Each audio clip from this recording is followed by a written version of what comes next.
Yo, can you guys hear me fine? What's up, everyone? I'm by. Salute. 1-2 kid in the building. Lisa Bales, how you doing? Black and Brown Boxing, what's up, guys? I saw Intangible in here earlier. I don't know if he's going to be here. But essentially, I don't even know how this discussion occurred. This discussion between Ortiz and Whyte, even though I made one comment saying I think Chisora is a little underrated. And this was based off of me watching Rummy's Corner. He made a video of the top 10 heavyweights, and I don't remember I don't remember the exact list. Oh yeah, intangible. You don't intangible. You don't have a wrench. Yeah, of course, man. Boom. Mike from Boston. You've been on the panel. I like you, man. Stephen Lawler, what's up? Hey, Obs, how you doing? Tommy Temper. Do you guys have Hey, Obs, I'll give you a wrench. Stephen Lawler, I've seen you around as well, but essentially I just said that I think Derek Chisora is a little underrated at the moment because Rummy put from Rummy's Corner put Helenius as number 10 based off of a win off Kaunatsky, right? Yeah, it's Smoke versus IBT, obviously, right? Yeah. So I said Chisora's on. Yeah, I think he's in the top 10 too. I think he's been on a good run, and he was doing well versus Whyte. But I didn't even say anything about that, right? And Boxing Monster, salute, man. What's up? And I just said I think Chisora's a little underrated. And then Smoke said, we have to say stuff like that to prop up Dillian Whyte. And I was like, what? I didn't mention Dillian Whyte at all. And then yeah, it's off the win off of for Helenius being number 10. I think it's because of his win off Kaunatsky, but he's also lost to Washington, and his victory over Derek Chisora was an arguable robbery. And what else? I just don't think he has a resume. I think he's just coming off a hot win, right? I think Chisora probably is number 10, and that's what I would rank him as. And he basically said I said that, or he insinuated I called Chisora underrated to prop up Dillian Whyte's 2 victories over him. And then he started talking about Ortiz, even though I didn't mention it. But yeah. And then this whole discussion that I didn't really care to have, but that's where we're at right now. And I'm just trying to think, what are your guys' opinions in the chat on your opinion, like who's more overrated, who's been artificially propped up to be the guy. Yeah, because I think, to be honest, and this is no disrespect to Luis Ortiz, I actually like Luis Ortiz, and I have liked Luis Ortiz. I favored him to beat Wilder in the first fight, and he got knocked out, right? So that was a great fight. Yeah, you think Ortiz is better than Whyte? Sure, man, you can think that, but what I'm saying is, who's been propped up artificially more? And I think Ortiz has been kind of made into this boogeyman when I don't really think that's the case. I mean, who's he really? Oh, we got Smoke here, so I guess the discussion begins now. What's up, Smoke? How you doing?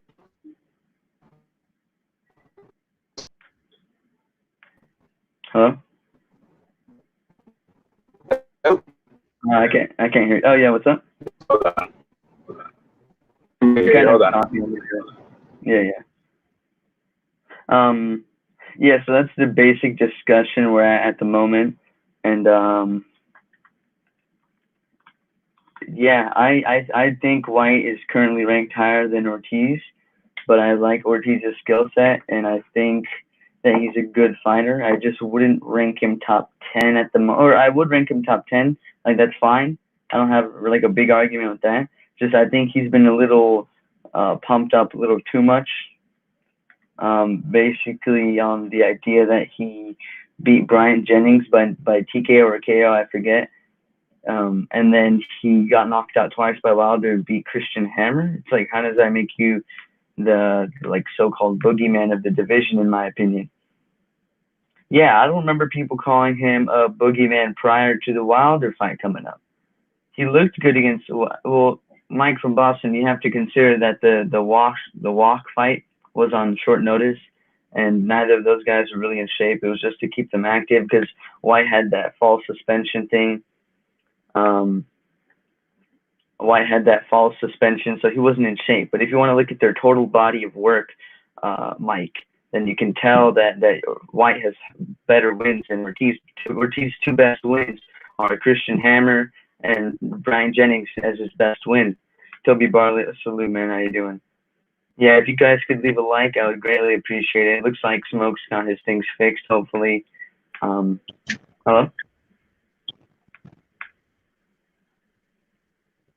Hello, hello?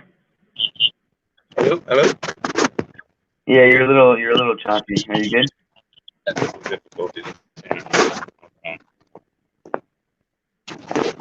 Just let me know when you have it all set up, I guess. Full check. What's up, man? He got popped using PEDs. You got some echo, Smoke.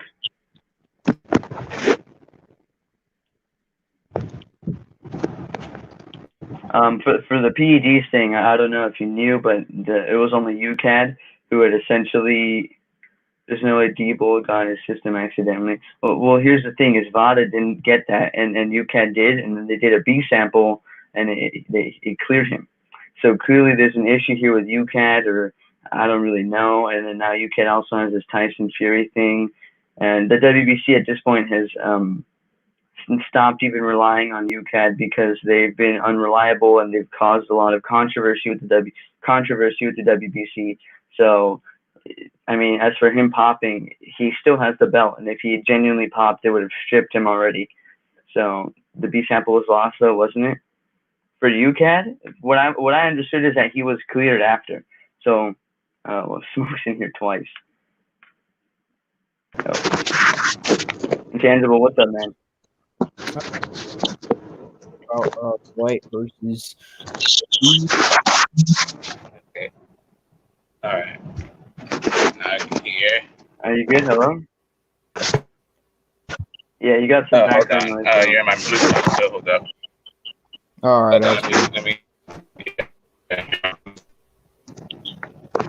Yeah, and I do know Ortiz was signed to Eddie Hearn about the whole boogeyman thing, but I'm saying okay, here we go. Yeah, Ortiz also sees PEDs, so I'm not even, I mean, that doesn't really matter here. What we're trying to just talk about, let me get to the point, was he was pushed as a boogeyman, essentially, because he couldn't get these big fights, so that people were scared of him, and his two fights with Wilder, right, he got knocked out. And I thought he was winning both fights going into the knockout, but that doesn't take away from the fact that he wasn't the winner, right? Like, for me, Tony Harrison was winning in the second fight before he got knocked out. And Derek Chisora. What does that have to do with being but what does that have to do with him being a boogeyman? But what does him being knocked out by Wilder have to do with the fact that other people won't fight him? Who's other people? Like the other champions? What I recall. The other guys who are supposed to be better. The guys who are supposed to be better. No. Actually, so right, he was an interim champion when Vladimir Klitschko was supposed to. Okay, so hold up. Let me just go back to this thing. For me, this whole thing started when you were saying Chisora is underrated, right? So for me, and I'll tell you, I'm going to tell you. Hold on. You saying Chisora's? You saying Chisora's underrated? Reminded me of a conversation that we had a couple of weeks ago when we were talking about what Ortiz's level. Oh, okay, dude. What I'm trying to say is it wasn't even talking about Ortiz, and you suddenly brought up White, and I said, what? And then you brought up Ortiz, and now we're on this live. So if you want to talk about that, we can, but what I'm trying to say when I say White or Chisora's a little underrated, that was just my standalone opinion that you suddenly wrapped into this whole thing. So don't say anything like I tried to say Ortiz was trash or anything like that, because that's not what I said. That's straight up not what the discussion. There wasn't even a discussion. I just mentioned. I had one throwaway kind of comment because someone mentioned Chisora, and then it turned into this big convoluted thing. Okay, can you hear me? Can you hear me? Can you hear me? Can you hear me now? Yeah. Can you hear me? Okay, cool. All right, cool. What I was saying to you is we had a conversation a couple of weeks ago about whether or not Luis Ortiz was elite, right? So that's what I was saying. Like when I heard the Chisora being underrated, it piqued my ears because I remember the conversation that we had about Luis Ortiz being elite. So then I said Chisora is being used to prop up Dillian Whyte, because at the point that because the only guy that Dillian Whyte had on his resume to become number one was Derek Chisora. And that's what I was saying, that Chisora was being used to prop up Chisora was being used to prop up Dillian Whyte. That was what my point is. And I still don't get how Chisora is underrated at all. Who is Chisora? Like, when we go through this whole thing about resumes and best wins and all this stuff, how is Chisora being underrated? Okay, so what do you mean? Do you mean that he was the only person on White's resume to make him number one in the first time they fought? Correct. That was the guy. Right. That is the guy to legitimize. Derek Chisora was the guy to legitimize Dillian Whyte being the number one guy in the WBC. All right, hold up, Smoke. I'm gonna get Unbiased in here. What's up, Unbiased? Okay, well, what does that have to do with them being overhyped? Wait, really quick. No, I didn't say overhyped. Yeah, guys, let me just get Unbiased in here. What's up, Unbiased? I said anything about being overhyped. The question is Chisora underrated? Smoke, I muted you for a second. Let me introduce these guys into the stream really quick. All right, so I got Unbiased here and I got Double A. How you guys doing? Oh, good. Is my mic okay? Yeah, Hey, what's up, guys? How you guys doing? Smoke. Yeah, I think what you said there wasn't right. Say again? You missed something out there. Chisora, Whyte never beat Chisora to become number one. When Whyte fought against Helenius, he was number 3 at the time, or number 2, and when he beat Helenius, he became number 1. Whyte wasn't number 1 until he beat Helenius. Right, but no, I got it. But he already had that fight with Chisora. Yeah, but that never got my number 1 ranking. That's what I'm saying. Like, when you ask the question of who did Whyte beat to become number 1, the actual answer is Helenius. But the best win on his record at that point was Derek Chisora.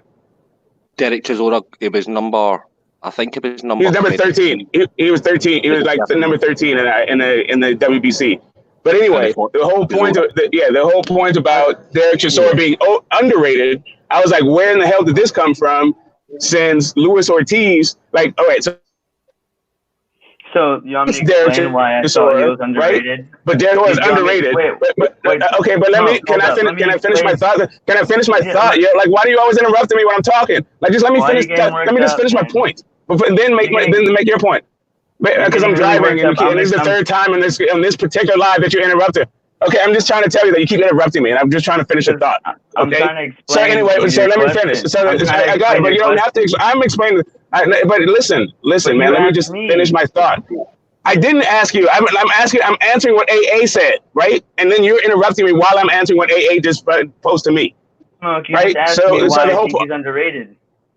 No, listen. I didn't ask you anything. I'm actually explaining I'm giving context because AA just said something, right? So now what I'm saying to you is this thing got jumped off because you said Chisora was underrated, right? And then I said back to that Chisora is being used to prop up Dillian Whyte. And then I brought up the fact that Christian Hammer beat Derek Chisora. And then when Luis Ortiz fought Christian Hammer, not only did he beat him for every round, what happened was he said he was struggling in it, and it is an example of Luis Ortiz not being elite. As a matter of fact, when we said who is Luis Ortiz's best win, we said Brian Jennings. We even mentioned Christian Hammer, right? So Luis Ortiz washes a guy that beats Chisora, but Chisora's underrated. All right. Let me get LA Raider in here. Really quick. Let me get LA Raider in here, and then I'm gonna answer your question about that. Just up, Raider. How you doing? Hey, what's up, guys? What's up, IBT, GTS, Intangible, Biased, AA? How's it going, guys? All good. What's up? How you doing? So what's all the smoke about? It's about the comments we were saying earlier. I guess I'm kind of just confused about something, and that's, for one,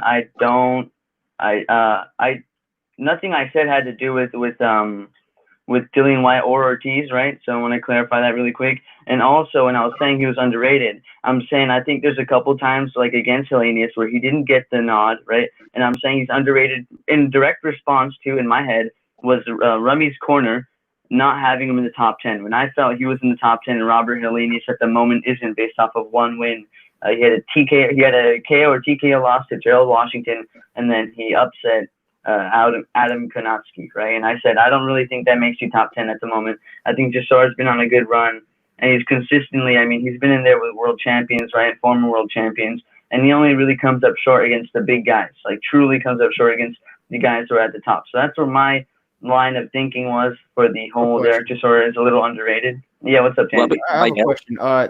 Is Get the Smoke? Can I just say something real quick? So who's debating that? Hold on. Like, Wait, just said, Derek Chisora lost to Christian Hammer. Yeah, that didn't happen. They didn't even fight. Yeah, you're wrong. Yeah, I wanted to address So they that. never That fought. straight up didn't occur. Yeah, that didn't occur. So that's why I'm like, I didn't understand that point. But if we do sorry, I think it's Walk. Yeah, there you go. Yeah, Mixed up with Walk. If we do a top 10 of the heavyweight division right now, currently, he's in there. So I do think he's underrated. He obviously turned his career around a little bit, right? And he's coming off of his best wins that he's ever had in his whole career. So I think he is a little underrated. I think he's going to be a good test for Usyk.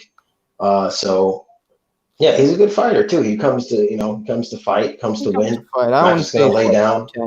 I'm confused. Are people saying beating Senate Gashi and Arthur Spilker makes you a contender? Come on, beating Gashi. No, here's what makes you a contender. Gashi's famous for getting in a brawl in the ring. Gashi's never had anybody. Gashi was a walkover, like in Spilker. Yeah, I get what you're saying. What fights has he actually been?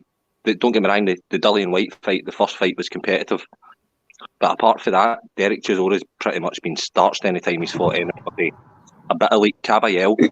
Like Caballel made him look silly. Yeah, Spilker made him look silly. He's good, he's solid. But he shouldn't be in the top 10 wins or Spilker. Yeah, he is not a top 10 heavyweight. I do not believe that. That's kind of nonsensical in my opinion. So where my logic was coming from. Go ahead and list it. List the top 10 right now. My thing was that he was number 10, right? And I didn't think my direct thing was Robert Helenius. It shouldn't be number 10 over Chisora based off of, Chisora in the last 2 years, right? He beat Takam. He lost. I thought he was winning, and the judges did too before he got knocked out by Dillian Whyte. So he was competitive, right? And then Spielka was a pretty good win. I thought Price was a decent enough win to put him over knocking out Kaunatsky and losing to Gerald Washington. I mean, where else does Robert Before we even get there, AA, can you list your top 10 right now? Go ahead. No, but I would have Kaunaki above Chisora. I'll list 10 fighters that I'd have over Derek Chisora. I'll do it right now. Fury, Wilder, AJ, Ruiz, White, Povetkin, Hunter, Rivas, shit, maybe even fucking Pulev. Yeah, Pulev, Parker, Usyk. Yeah, Usyk, Dubois. Well, what has Dubois done? You see, Dubois doesn't have any win as good as Carlos Takam. But my whole point wasn't about him. So are you putting Chisora over? Are you putting Chisora over Ortiz? Are you putting Chisora over Ortiz? No, I never said that. Yeah, I'm just saying. He went to Dubois. He went to Dubois, but he never said Ortiz. So you can take Dubois out and throw Ortiz in there. Well, he also forgot Usyk. And who did Pulev beat in recent Pulev got knocked out. You guys are shitting on Chisora for beating Huey Fury. But it's the same guy. And that's the thing is I don't understand how beating some guys is okay for a guy, but then when another guy fights him, it's not okay. So Ortiz is not cool. That it's all good that Vladimir Klitschko beats Brian Jennings, but then when Ortiz beats him, Ortiz is in the top 10. I'm not saying he's not. I just also think Chisora is too, because he's proven he comes to fight. Like he's not gonna lay down. He's a good test. You know what I'm saying? That's all. I'm mentioning with Chisora being top 10, I really can't. Yeah, no. So against top fighters, yes, he brings the fight and he comes with heart, but he always loses. He's a C-level fighter. I would not say C-level. Just put Dubois in your top 10. He did nothing. Yeah. That doesn't make any sense. I replaced him with Rivas. Rivas is only beating Brian Jennings. That's a better win. Can I find out something? Can I ask why is Takam a good win? Like who the hell is Takam? Like how did Carlos Takam become a legitimate guy to be like, oh yeah, he's good? Since when? He's never been a top 10 rated heavyweight ever. Yeah, so like I said, I wouldn't be mad if you didn't have Chisora in your top 10. But my main thing, the only reason I said that was because people were putting Helenius over him, and I had the same exact thing where I think Karnatsky's a decent win, right? He's beaten Charles Martin, Chris Arreola, and I always forget one other person. He has a decent resume, right? And he'll and Washington put Charles Martin in your top 10. If you're gonna put Charles Martin in your top 10 for beating fucking Gerald Washington, then why wouldn't Chisora be in your top 10 for beating Spilka? And who else did he just recently beat? So I mean, David Price. And David Price. Like if you really, that's what I'm saying. The heavyweight division is so piss poor, unfortunately, that you can put these guys up there. Like you just can't because it's not deep. It's not a deep division. Yeah. So then I don't know what this whole thing about. No, you can go. Right. So I'm still. So nobody has a name for me for Carlos Takam's best win. Like that's it. We're just gonna gloss over that. I just said he was proven. I just said he was proven to be able to fight. No, I'm talking about the fighter, but I'm talking about the fighter. Like literally, who is the best guy? Does anybody know? Does anybody actually have an answer for this? Who's Sergey Devianchenko's best win? Right? We rate him off of his competitiveness with other champions. Jack Colque is a top 10 rated. Franz Botha. Jack Colque. Hey, I'm gonna go ahead and say, I got you, Smoke. I got. Yes. Now, if we could do the same thing, if we could do the same thing for Carlos Takam, that'd be great. That's what I'm doing. What you're doing, yeah, exactly. So by that logic, I mean, it just makes him seem like a really weak. I'm not asking for logic, though. No, I'm not asking for logic. I'm asking for a name. I already said Carlos Takam is not this amazing standout win, and that's why I said if you have Cherry. No, I mean I got it. I mean I get that. I get that you concede that. I know that we conceded the point, but I'm really just asking an academic question. Who do you guys? What fighter do you think is Carlos Takam's best win? Franz Botha. Tony Thompson. Both fighters were shot. Tony Thompson at least was closer to his prime. But also Ortiz beat him too, right? So. Yeah, I guess I would say Tony Thompson.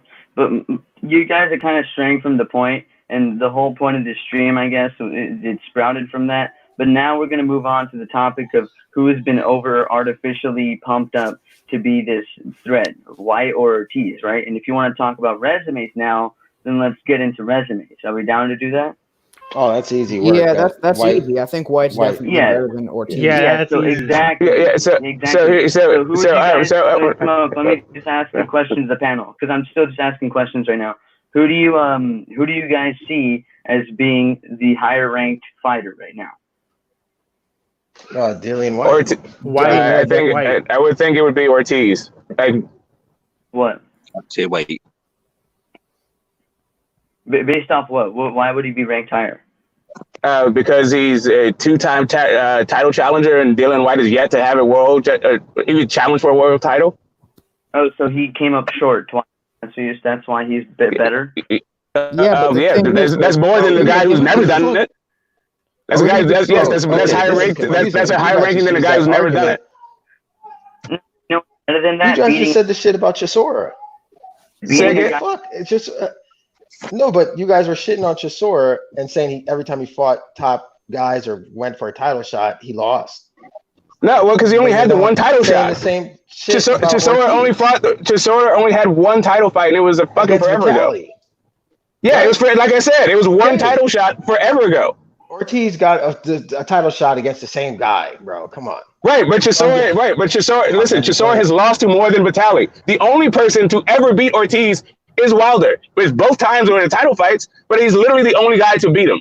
He's beat Chisora has been beaten by everybody under the sun. He's got 9 losses. Yeah. So what are we talking about underrated? Like what underrated? He's got his ass whooped more than does it a handful of times. Okay, all right. I'm just saying in general, like you can't say that again. I'm just saying you can't say that against Chisora and then use it to prop up Ortiz. Like, I just don't. Okay, but we're not saying the same thing. I said he's a 2-time title challenger. That doesn't fit Chisora. That lost. That doesn't fit Chisora. Yes, that doesn't fit Chisora. He challenged the same guy. Right, and that's the only guy who ever beat him. That also doesn't fit Chisora. Okay, so let's. But what was the question? The question was who had a better resume, right? Yeah, Whyte. No. The question is not who has a better resume. Is like who should be higher ranked. Yeah. So who should be higher ranked? Whyte. Whyte for sure. Well, yes. How high you should be ranked is based on resume, dude. Yeah. Correct. Well, it also matters how high you're ranked is actually how high your rank should be is based on your in-ring accomplishments. Yeah. So let's go over that. Let's go over that now. Since Anthony, can you guys hear me fine? His in-ring accomplishments equals he's never even had a world title fight. Hold up, chill. I'm just gonna go over both of their resumes, right? And I'm gonna try to be as unbiased as I can. And if he has something, just let me know, right? So he got knocked out by Anthony Joshua at the British level, and from there he beat an undefeated, unheralded Dave Allen, right? Then he beat Derek Chisora, which is a fighter who's known to only lose to guys who are good, right? I mean, no, he's not. No, he's not. No, Chisora's lost to good fighters who aren't good. Like who? I believe it was Marius Walk, but I'm driving. I can look it up. But yeah, he's put in. Yeah, he's lost to guys that aren't considered good. He lost to Poulet. He lost to Walk, David Hay, Fury, Vitali. Who else? Ajit in Monte Carlo. That's one guy. Yeah. I can remember off the dome. That's not a great fighter. Yeah, you could say he lost to guys that. We'll say he's a decent win then. Not my good, to start a decent win. And then he beat Robert Helenius, who's only lost once prior. He defeated unheralded Lucas Brown. He beat a former world champion title holder who defended his title, Joseph Parker. He beat Chisora again by knockout. He beat Oscar Rivas, who was undefeated. And he beat Walk as like some tune-up fight kind of thing. And now he's going to fight Alexander Povetkin, right? Can we all agree on that? Is that a fine assessment? His resume. Yeah. Now let's go to Ortiz. Now let's go to Ortiz resume. Now let's go to Ortiz. It's not even comparable. It's not even. Brian Jennings in 2015, Tony Thompson, Malik Scott, Dave Allen after Whyte beat him, gets knocked out by Deontay Wilder, beats Christian Hammer, gets knocked out by Deontay Wilder. Yeah, Ortiz. You also left out Kaufman and Anyway, but I'm not quite sure why some guys are undefeated, but you don't say the record for other guys. It seems like you already have your mind made up about this. No, let me mention. Just listening to it. Like I've listened to you say Oscar Rivas, undefeated fighter. Yeah, because he never fought anybody out of Colombia. Like his best win is also his best win is the same guy that Luis Ortiz's best win. No, right, yeah. But Ortiz is the first guy to stop him. Yes, but the issue is Ortiz is the first guy to stop him, not the last guy to stop him. Let me say this. Here is a metric. Dillian Whyte has 31 rounds against top 10 rated fighters to Ortiz's 24, even with Ortiz having more time in the game and having more fights. Yeah, so let me mention Travis Kaufman, who you're trying to herald, right? He was 32-2. Is that it? Is that it? I'm not trying to herald. I'm just saying he fought him. And then also, I'm not trying to herald him. I'm just saying he fought him. And the other part of it is that's why you're the boogeyman, because you don't get the fights. So are you saying he didn't? Come on, really, bro? Come on. No, but that is literally what we're talking about. We're saying, but the question was, why is Luis Ortiz why are you considering the boogeyman? And the reason why he's considered the boogeyman is the same thing that you're pointing out right now. Who actually was he able to fight? We're kind of switching it now because I thought it was. No, this has been all part of the conversation. Okay, listen. So now was there a conversation about why is Luis Ortiz considered the conversation we're having? Infinity Promotions. Well, let me ask. Okay, so what was the actual initial conversation? Like, are we talking about who's underrated or who has a better resume? Like, where are we going with this? We're talking about the title. We're talking about the title of the video, and the title of the video is "Who's Been More Overhyped." right? So if you want to talk about Luis Ortiz, his resume and how overhyped. Oh, you want to talk about? Yeah, overhyped. Yeah, it's White. Oh yeah, I totally agree with. No, I didn't realize that was a subject. Yeah, that's the subject. If that's the stream. Okay, that's awesome. I am driving, dude. I don't know the name of the stream. I got the whole thing in. I thought we were talking about. You said we're going to go live based on the hangouts we're having. I didn't know that now what we're talking about is which one is more overhyped. Definitely Dillian Whyte. Definitely Dillian Whyte. I need to change my answer. I need to change my answer. Better than Ortiz. Yeah, I think White's better than Ortiz and less overhyped. White has met his hype much better than Ortiz. Yeah, I mean, he's doing pay-per-views and he's not even a champion. Like, what are we talking about? Well, at least White is actually proving his hype a little bit, whereas Ortiz is not. No, White is not proving anything. White is involved in one controversy after another with fixed fights for no belts on pay-per-view. Totally hype. It doesn't matter. That's a bold accusation. No, it's not a bold accusation. It is a bold accusation. It's a bold accusation. Okay, it's a bold accusation. Get this smoke. What? Why is White getting pay-per-views then if he's overhyped? Because of the entertainment market. Because of the entertainment market in the UK. UK, yep, I knew that. Can you prove that his fights are fixed? He doesn't have. I can. Yes, I can prove his fights are fixed. They're UK judges, UK refs. In the fights, the guys aren't. He doesn't get called for the fouls that he does. He gets called knockdowns that are headbutts. What else do you want? The guys that he's fighting aren't allowed to fight their fights when it's on the inside. The ref comes in and breaks them up. Do you need another fix? What's your top five? Get the smoke heavyweights. I don't think I've ever heard it. Ruiz Ortiz. No, I'm talking about just your top five heavyweights. Yeah, no, I'm saying I'm saying it's Ruiz Ortiz. We already know what the top three are, right? Okay, if he has all UK judges, well, explain why. In the Oscar Rivas fight, there was an Italian, a Brit, and a Canadian. Right. So because your Matchroom is a Matchroom event, Matchroom paid the judges. We saw what happened the last time there was an Italian judge. Part of Matchroom, bro. Oscar Rivas was a part of Matchroom afterwards. Oscar Rivas wasn't a part of Matchroom before, and if he's a part of Matchroom now, I would be surprised to hear it. But still, whatever. He wasn't a part of Matchroom before that. I think this is a deeper rooted conversation, Smoke.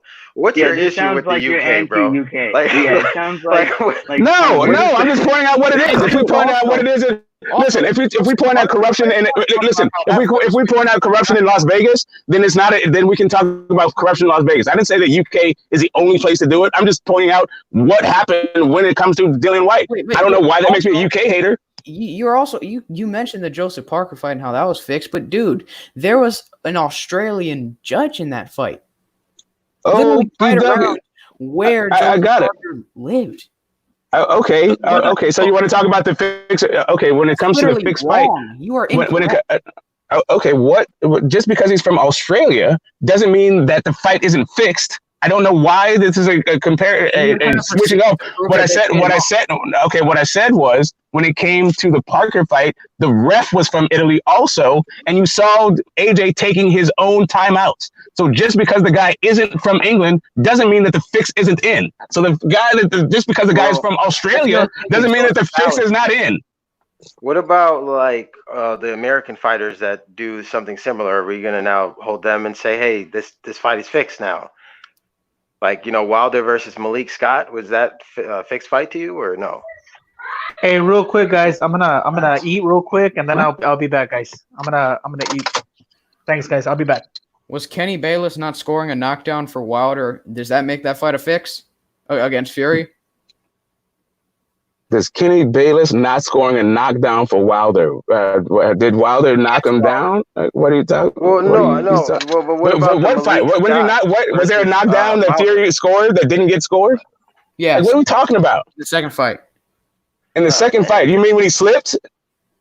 No, that was literally a knockdown. Whatever. Okay, okay, whatever. Yeah, no, I don't know what we're talking about at this point. Subjective. I don't know what we're talking about. This is your opinion. what Smoke thinks. and No, what this is he your thinks opinion. I about don't know what the this. hell you're talking about. Like really, like literally, the guy got knocked down, called for him. That was a headbutt. That is not my opinion. That is literally what happened. Literally, Dillian Whyte was fouling that guy throughout the fight, and literally did not get a point called from him. That is not my opinion.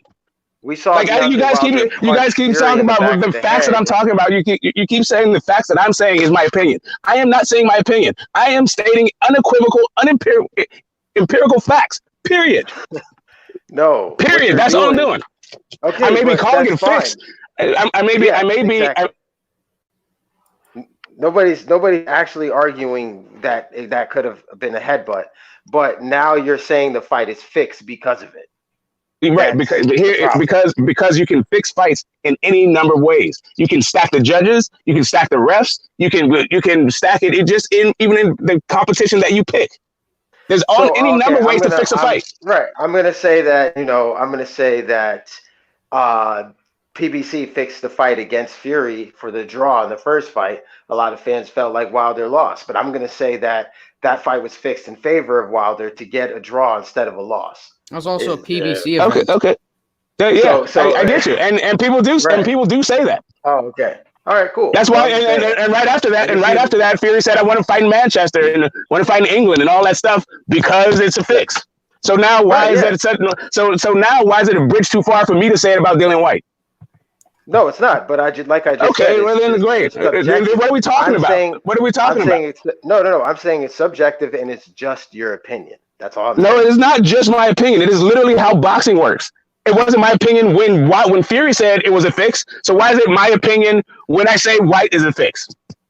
Yeah, but was it an actual fix? Do we know that for a fact, or is that? Yes, the way you fix fights. The way you fix fights. That is how you fix fights. There's a number of ways to fix a fight. You can pay a guy off to take a dive. That's a way to fix a fight. That's not the only way to fix a fight. You can have illegal wraps in your gloves. That's a way to fix a fight. You can switch. You can go outside of the There's any number of ways to fix a fight. You just keep stating over and over again that you're. Yeah, and the way right, and so the way, and I believe I stated the way that Whyte's fights were fixed. So what are we talking about? Your opinion. You just that was the fact of it. That was literally the fact. Opinion on what you believe happened in the fight, not what actually happened. No, I'm not saying what believes that happened. Again, okay. So who does it? So what part? What did I say? Okay, so what did I say that is my belief? That is not based on my perception. What was the sentence that I uttered that led you to that conclusion? Everything. Let me tell you what you just said. Your exact words were Dillian Whyte's fights were fixed because all the judges were British and all the rest were British, and then you went on to explain that the rest weren't. Dillian Whyte headbutted Parker and got away with it because it was a matchroom show. That's how boxing works. If you do a foul, you get away with it if it's your home show. If Parker had fouled Whyte, he would have got called for it. It's unfair, but that's how boxing works. It's not a fix. You get away with fouls when you're the home fighter. The same as Wilder will get away. Okay, that is a fix. That's literally what a fix is. It's not a fix. Like what you're talking about is a fix. Like just because you're saying it's baked into the cake, no, that's a fix. When something's planned beforehand, nobody planned beforehand that Whyte was going to headbutt him. Parker. No, they planned it. They planned beforehand that he was going to get away with a bunch of fouls. Nah, he didn't. It wasn't an intent. Yes, right. That's what happens when you have an advantage to the hometown fighter. When the hometown guy can get away with stuff that nobody else can, that's a fix. Parker should have got time. Parker should have got time to recover. Yeah, but he didn't get time because it was fixed. Parker wasn't trying. I know they didn't call it a headbutt because it's a fix. So now, Smoke. Then Salido versus Lomachenko was fixed. In your opinion, right? Because that's basically what you're telling me now. Oh no! I'll tell you the difference. And you want me to tell you why? Can I explain? You got it. Great. So I got it. I know you get it. Here's why it wasn't a fix. Because I don't think the ref saw what Salido was doing. He was hiding it. The ref was right fucking there for that headbutt. The ref saw it. The ref was right there for those fouls. He wasn't out of position. He wasn't switching hands on him. The ref was right fucking there. He literally saw Salido punching Lomachenko's nuts. And Yes, even he the literally did. commentators were saying how horrible of a job he was doing reffing. Okay, because now you're making he up was shit. Like literally, the commentators were saying how veteran move it was by using his opposite arm. No, So they where the were ref actually- was. Oh all right, man. God, Okay. did you even listen to the end of the fight when they said this is a horrible refereeing performance? Wait, hold on. Which broadcast did you guys listen to? The HBO broadcast. That's what I was Okay, watching. great. So, all right, right. So you're watching the HBO broadcast, and you were saying to me that you didn't hear them talk about how he was using the opposite hand from where the ref was. You didn't hear that. This is just me making it up. No. Okay, cool. Now it's cool. You didn't hear it. I'm not making anything up. I'm going to say you are. I didn't say that you are making it up. I'm just saying that you're just being selective in the commentary that you're highlighting. But whatever. I specifically heard them as it was happening talk about low blows and how the ref is not doing a good job for the fight. And there were a lot of them. Right, so but that is a completely different. Right, and there's a lot of fouls for Dillian Whyte, and you know what? The difference was that Whyte wasn't hiding his shit at all, and you know what Salido was doing? Hiding them all. So he did all of them, so the referee couldn't see any of them. It was just a blindfold put on him by Salido. Do you need a blindfold, or can you just use your opposite arm? Is there a way to foul so the ref doesn't see it?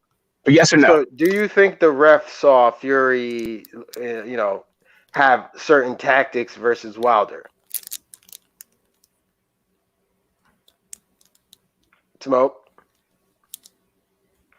I don't know what you mean by the ref. He fought him 2 times. There's 2 different refs. No, this in the rematch.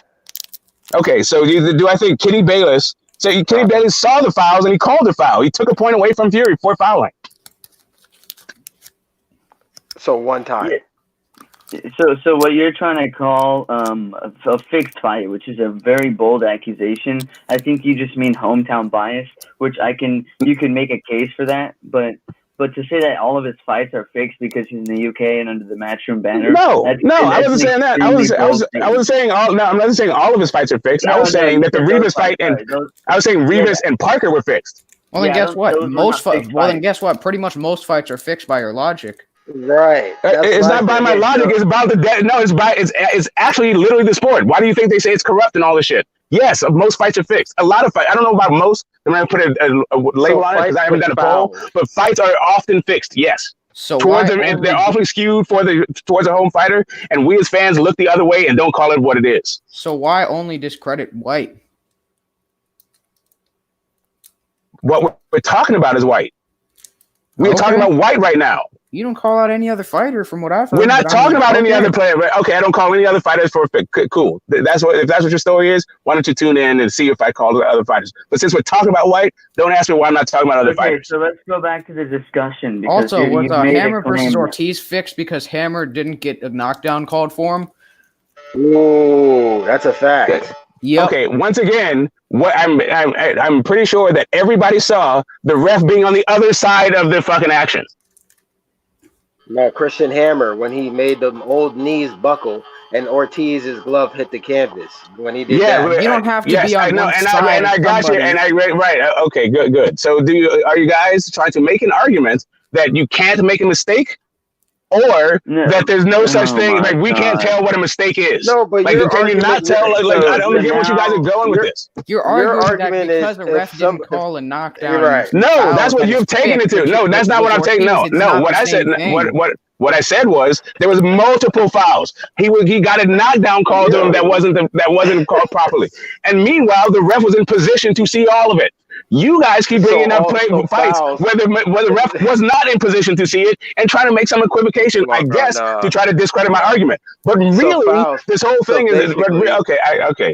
Cool. You got it. So basically, you're telling us that fights with fouls could be fixed only if the ref is actually seeing it, in your opinion, even though the ref could be actually looking at the fouls and just not calling it.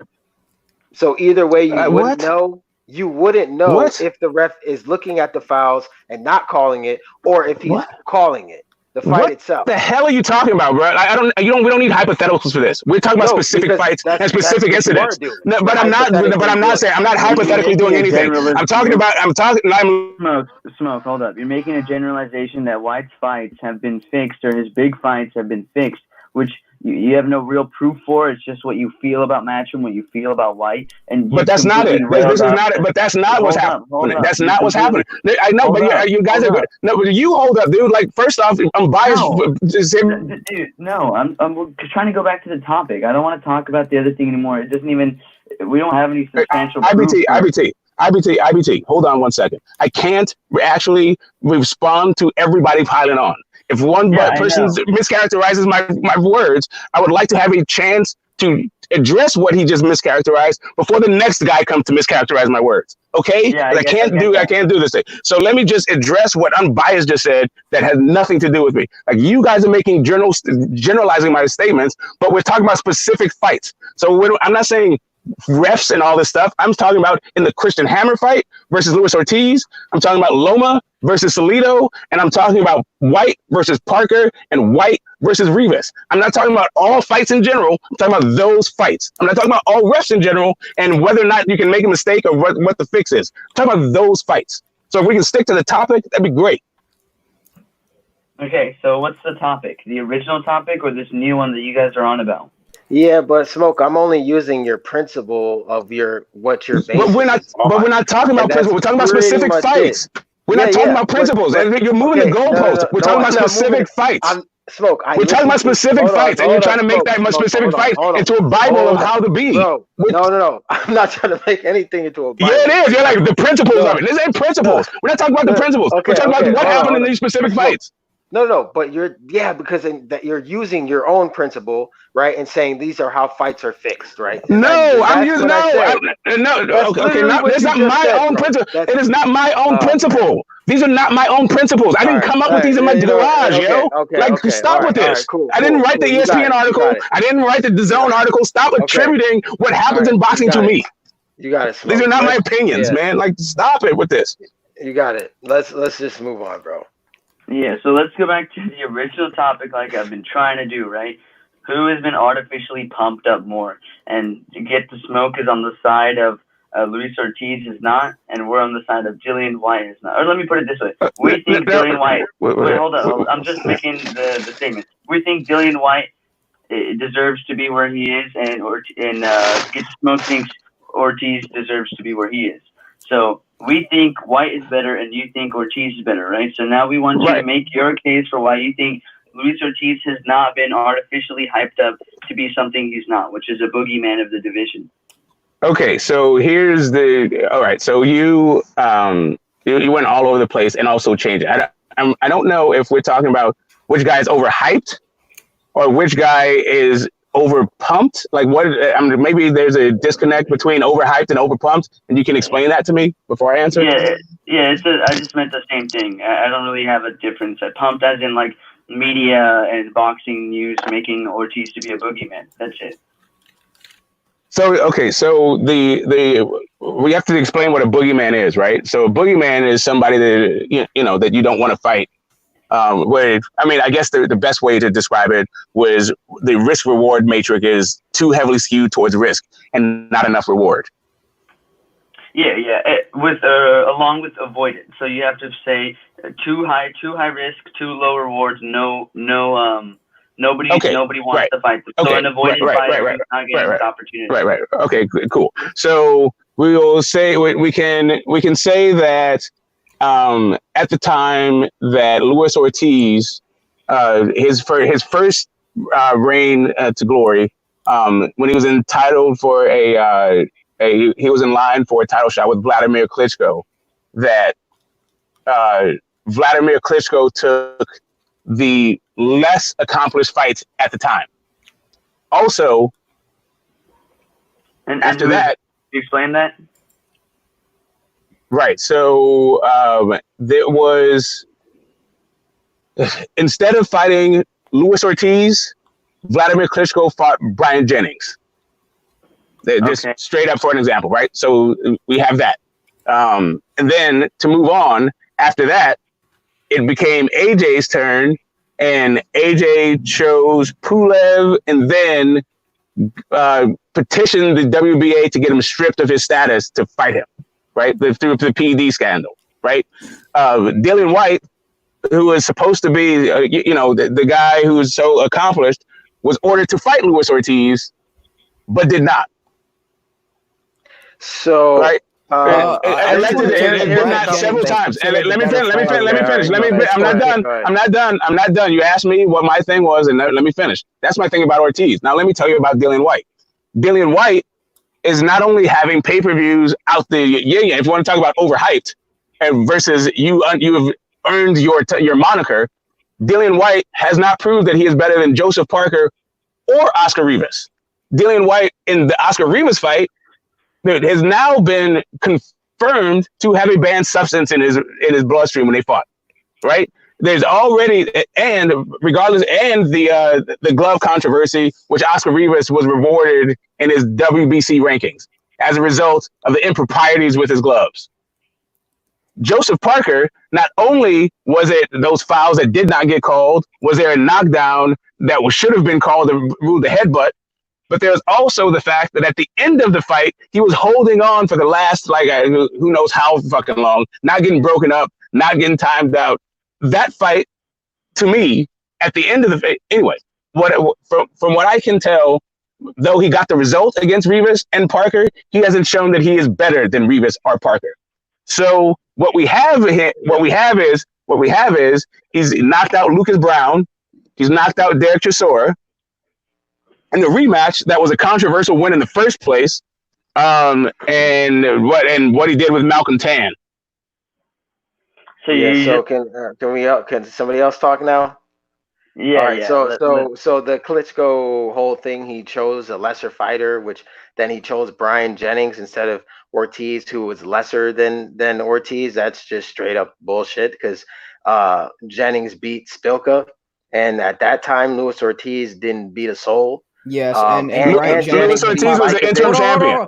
Brian Jennings was he also beat Lajkovic, whereas too. Luis Ortiz was not. But So Luis Ortiz was the WBA interim champion. So are you saying that Anthony Joshua is avoiding, or he's fighting lesser opposition by not fighting Emmanuel Char? And Vesputin is the WBA regular champion. Is he top? Yeah, right. And you know what? And Vesputin is higher ranked than, say, Daniel Dubois or some other guy that don't have no fucking talent. Like, if you want to say the relative ring accomplishments from Luis Ortiz to Brian or Jennings. Okay. Sorry, I don't know if you're done. I'm biased. Yeah. Go ahead, finish. Because that's why I actually said the resume and the names instead of Luis Ortiz just holding a trinket, because it didn't mean shit. Whereas Brian Emmanuel Char a top 10 heavyweight since he has a WBA regular? Brian Jennings beat Lajkovic. He beat Spilka before he fought Klitschko, whereas Luis Ortiz didn't beat nobody before he fought Brian Jennings. So yeah, you could say that Jennings was the more accomplished fighter, of course. Okay, are you really about to make me go through Luis Ortiz's resume from 2012 to 2014 to compare it to Brian Jennings, to see who was more accomplished? Like, this is a ridiculous conversation at this point, guys. Come on. Hey, get this smoke, please. Hey, get this smoke. No, literally, I did not. You said this was the title of your live. Hey, get this smoke. This Ross Claude. Hey, please don't go to Luis Ortiz's resume, because it's so trash and horrible. It'll make the hangout. We'll all hang up on you. Okay, Brian Jennings is so stellar that we need to talk about it. Yeah, well, no, we shouldn't talk about Brian Jennings. Yeah, at that time it probably was. Okay, see, now I gotta go look it up. Because now they're saying Brian Jennings is better, right? I just told you. I know you just told. Right, because listen, I get what you're saying, but the issue is hype and ratings and all of this stuff, right? So when it comes to, let me just go, since you want to switch it from in-ring accomplishments to what their opponents have done, let me go look at Luis Ortiz's opponents, and I'll tell you what they've done. Hey, can we be honest? It was the LDBC who hyped up Ortiz. Let's keep it real. There you go. Mike Perez and Arthur Spilka. And then Luis Ortiz, who did he beat at the time? Wow, guys, he beat Monty Barrett and what's the dude's name? He fucking Latif, that dude. Yeah, and Bert Cooper, guys. Bert Cooper. Tony Thompson. How about the most dangerous man, Tony Thompson? Okay, so are we trying to say that Tony Thompson? So wait. So when we say Artur Spilka, it's all good, but we say Tony Thompson, it's all bad. After he fought Klitschko Artur too. Spilka's a bum. Okay, then why the hell are we saying like this is retard? Okay, so all right. So we're saying what's the lesser because we're now going to 2013 to see whether or not. Okay, that's fine. That's cool. That's cool. Are you done, unbiased? Is that it? Was that the thrust of your argument? Is that Brian Jennings was a more accomplished fighter and a better guy to choose at the time than Luis Ortiz? Actually, I'm not. Is that it? I mean, do you have more? Yeah, I got more. I got more. So also, Luis Ortiz chose to go the WBC route instead of staying in line to fight Anthony Joshua. He did that on his own accord after he popped dirty for whatever substance he took. I don't remember. And so you can't really say AJ ducked him. Also, he gave AJ and Klitschko the AOK to fight each other. So he took step aside money or whatever that was. So again, he can't be upset at that. And then he also turned down a fight with AJ when AJ offered him the fight. So plus, Luis Ortiz before Klitschko was able to fight Jennings failed a drug test in January of that year. Okay, March or April. Okay, and he was already okay. So am I able to respond? I'm gonna double team both of you guys. I'm gonna tag, not double team. Sorry, I'm gonna answer both of you guys right now. So when it came to the AJ fight, right? Yes, he did take the Wilder fight, definitely, but he was still had his WBA status. He didn't get his WBA status stripped until Team AJ requested that it be stripped from the WBA for a WBC fight infraction he got fighting for the WBC title. And so anyway, all of that's pretty much the same thing. Yeah, he could have fought him, and yes, he said took a step aside, all that money, all that stuff, but he's still planning on fighting the winner of AJ Klitschko and was in line to do that. And he still had his status to challenge for the WBA title until Team AJ removed that thing from it through petition. And now when you talk about he gave him an offer when the guy already had the fight set up. Right, so the idea that you fight AJ for a flat fee versus rematch your rematch Wilder, whatever. That's neither here nor there. And that furthermore, let me finish. Furthermore, that was years after Ortiz got the moniker of Boogeyman. Yeah, because AJ has the opportunity to fight Luis Ortiz, man. They choose. I'm gonna give Eddie Hearn and AJ. They're smart because they know how to. They call out people once they already have matches, once they're busy doing something. But at the end of the day, it's all a front. It's all a lie. It's all hallucination, man. What's not a hallucination is when Wilder got his ass whooped by Fury. That happened for real. Nah, but we ain't talking about that. Yeah, not at all. I mean, people just they obsessed. They're obsessed with it, but cool, it's your day to dance. Quick walk all over the victory. Okay, so now what are we talking about right now? What are we actually talking about? This is I don't know. We're waiting for Unbiased to finish. We're waiting for Unbiased to finish. He made his point about Jennings. We made his point about Ortiz. I'm going to recircle back to his point about Jennings because I wanted to get them all out. But since Intangible jumped in, I figured I would answer both of them at the same time. But otherwise, I'm just waiting for Unbiased to finish. Okay, well, I think he's busy right now or something. I think Unbiased is on Google researching, man. So go ahead and Tangible.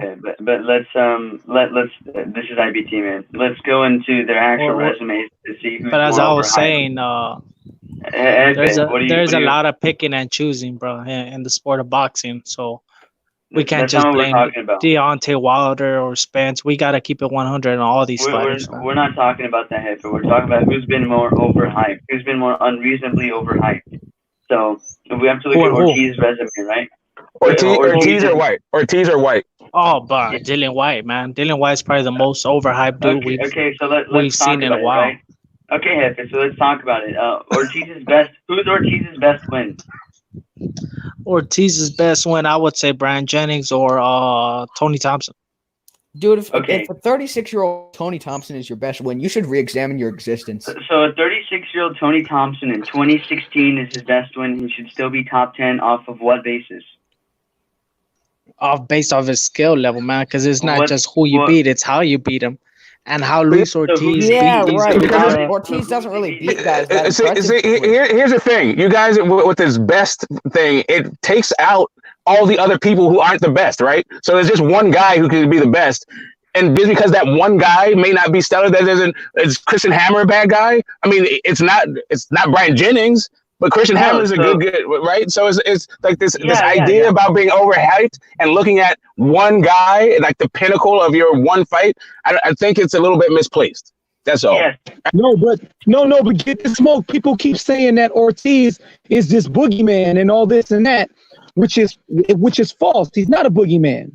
He was. Listen, he may or may not be a boogeyman now. I can tell you right this second that Dillian Whyte still ain't talking about fighting him.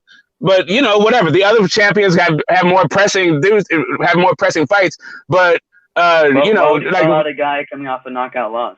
Who cares about calling out a guy? Like I'll tell you why. Because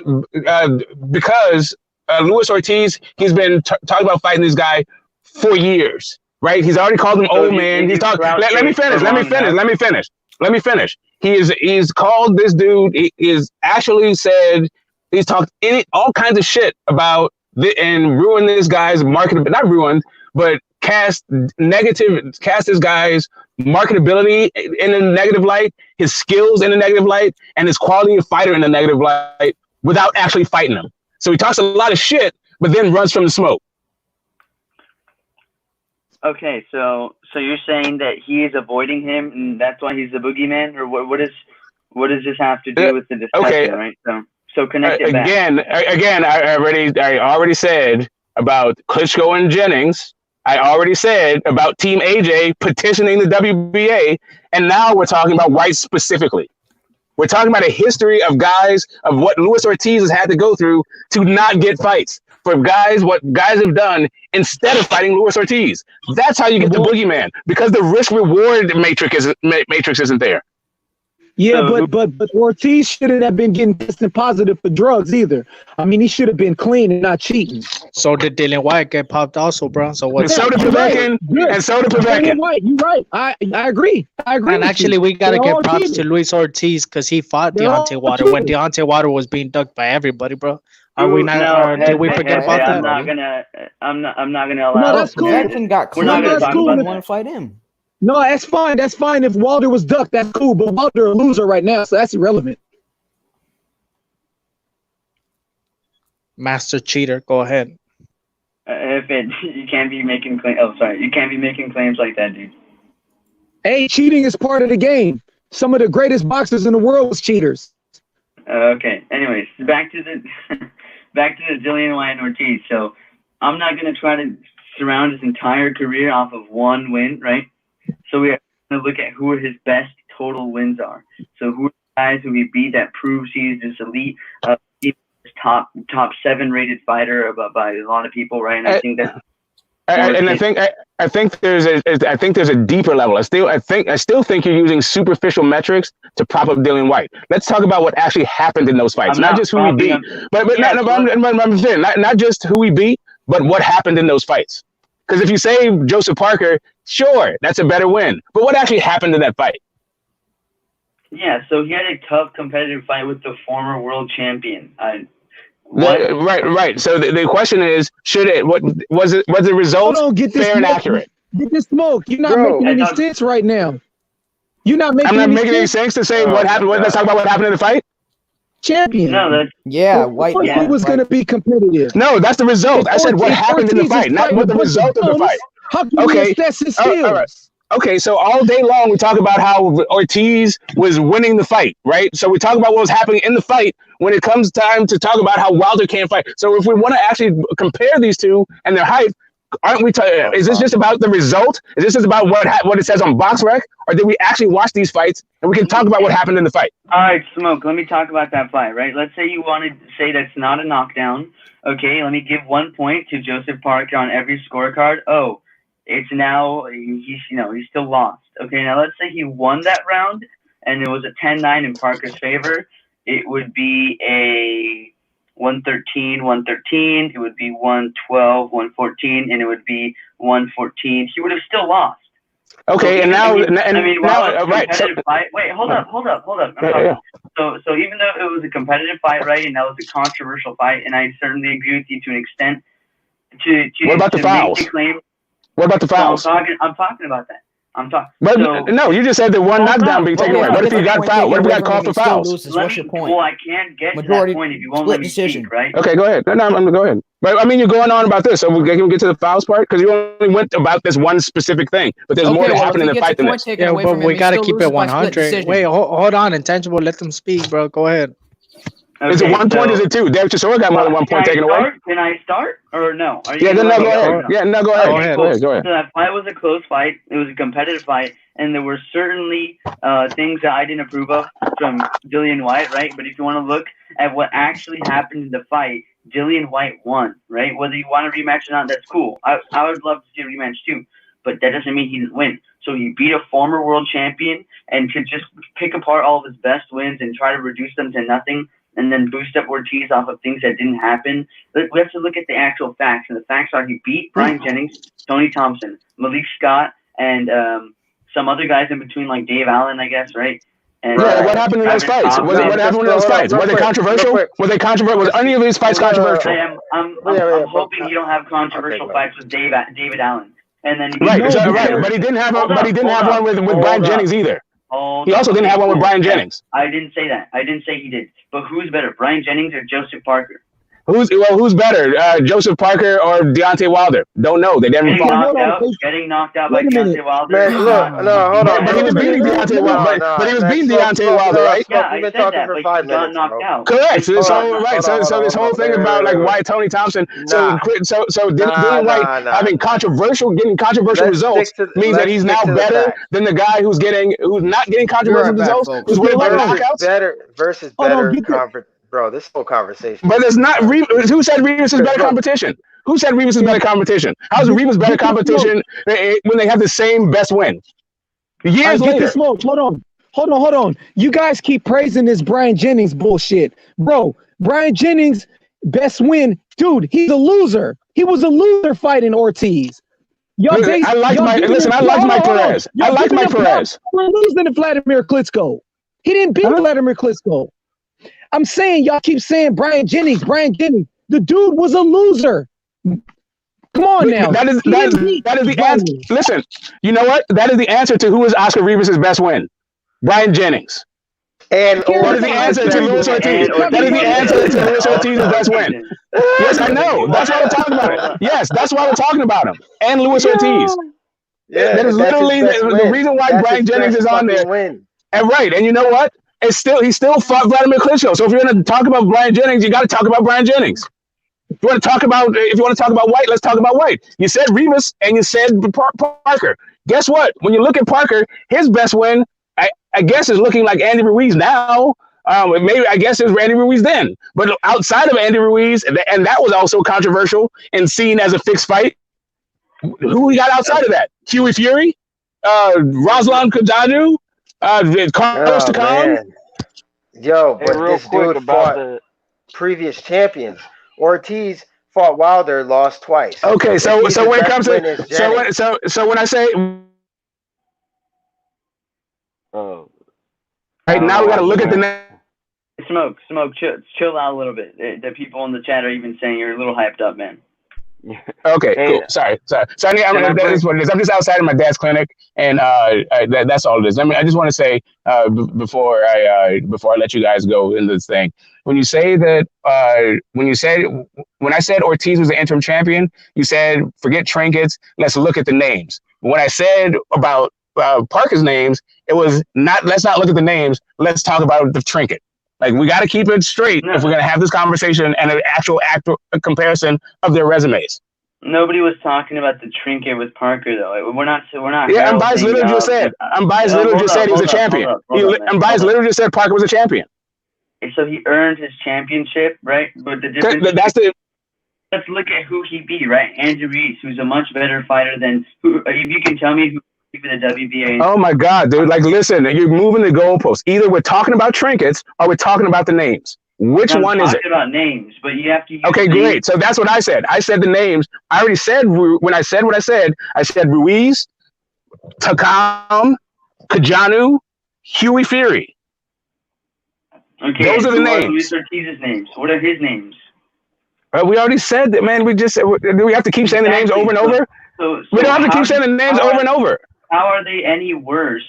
How is Joseph Parker's resume worse than Luis Ortiz? Nobody said that they were. Nobody said we didn't. So who is comparing? Why are we comparing Joseph?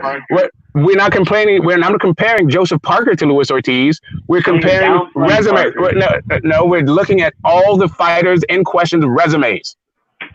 Yeah, we're not comparing all of them to the. I'm not comparing Ruslan Kajanu to Luis Ortiz. Why didn't you ask me to do that?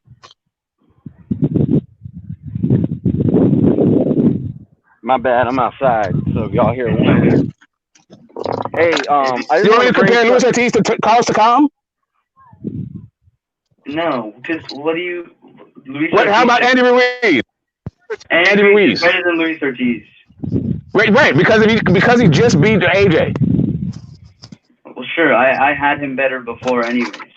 Okay, great, but guess what? He hadn't beat AJ when he fought Joseph Parker. Okay, cool, but he's still an undefeated fighter with the pedigree. I'm just saying, like it's not about like do a comparison just to denigrate Luis Ortiz. I'm not quite sure if this is an examination of these guys' resume or people trying to prove their point. I thought this was a conversation to talk about their resumes. We are. We're talking. Well, in reality, we're talking about who's been overhyped, and the issue that we've had with Ortiz, and the reason we bring up his resume is that he's been called this guy who, people are avoiding, and the champions don't want, the top fighters don't want. That's why his resume is poor. But when he steps up, he gets knocked out twice. How is that? How is that even in the same universe as hype as a guy who never had a championship fight being on pay-per-view? Because that's UK pay-per-view. It's different. It's not as much as America, right? It's like but it's hype though. But what I'm saying is because he's hyped. It's completely hype. It's total fucking hype. So is it overhyped to be a former world champion or become an interim champion yourself? That doesn't. He was pay-per-view before then. Point in UK. That doesn't. It's because you fight. The UK market is more favorable to these kinds of fighters. We're talking about. Correct. Because. You're cutting out a lot. Listen. Yeah, he's cutting out a lot. Let me bring something up real quick. Yeah. Let me bring something up real quick. Because get the smoke. I hear what you're saying. But just the other day, I heard you say that Vladimir Klitschko's best win was Chris Bird. Vladimir Klitschko also beat Bryant Jennings. All right? And Jennings is the best win on Ortiz's resume. So can you please put that in perspective? Because you're saying that. Because you're saying. I'm sorry. You cut off just for a second. Can you just go to the beginning part of it? Because I just said. No problem. Came back in. Yeah, just can you just go back to the beginning? Smoke. So I remember the other day you were having a conversation with 1-2 Kid, and you were talking about how the best Vladimir's best win was Chris Bird. Chris Bird, by a long shot. Yeah, but. So that means by a long shot, that's way better than Brian. Layman Brewster, by Layman Brewster and all that stuff. No, I understand, but Bryant Jennings, who is relevant to the conversation, same Bryant Jennings, who is Ortiz's best win. So, how? So, wouldn't you say that labeling this man the boogeyman is kind of overhyping him? If his best win is Well, wait a minute, but by a long shot, but your own words.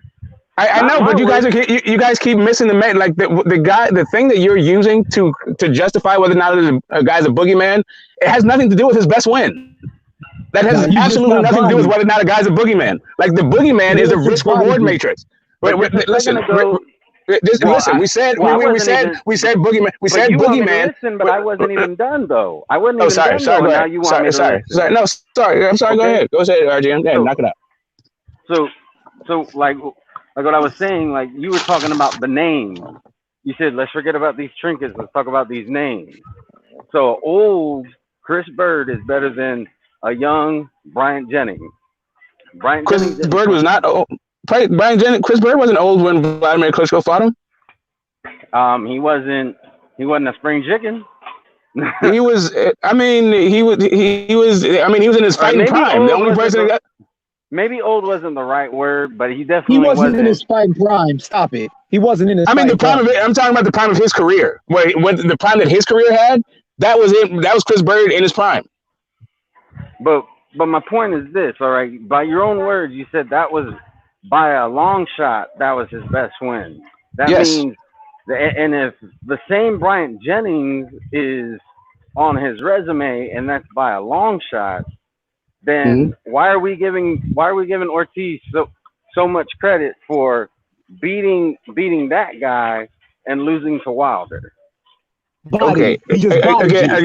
Okay, so I hear what you're saying, Rosclot, and I hear what you're saying, Red Glove, but the issue that both of you guys are missing is that boogeyman has nothing to do with who was your best victory.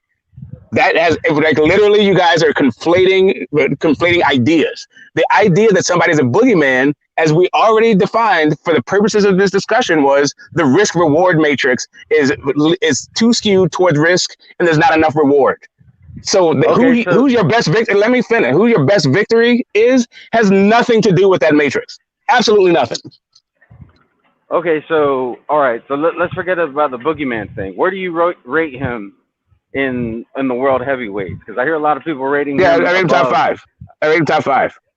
All right, but what I'm saying is I hear a lot of people, and maybe it's not you. That's why I asked that question, because there's a lot of people saying that he's better than. They have him rated better than Joshua. They have him rated better than well, at one point they had him rated better than Fury.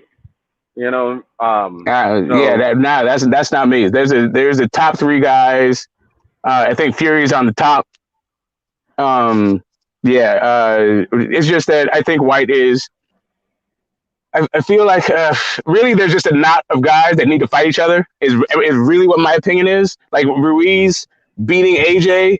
It's added a name to the mud, really. Like, but at least Ruiz has fought Parker and AJ. But really, these guys haven't fought each other, and we're comparing. Like, I feel like you may be able to throw Big Baby Miller in there, right? Like, none of these guys have fought each other. Whyte hasn't beat Big Baby Miller. He hasn't beat Ortiz. Ortiz hasn't beat Whyte. Hasn't beat Big Baby Miller. Ruiz hasn't fought either Ortiz or Dillian Whyte or Big Baby Miller.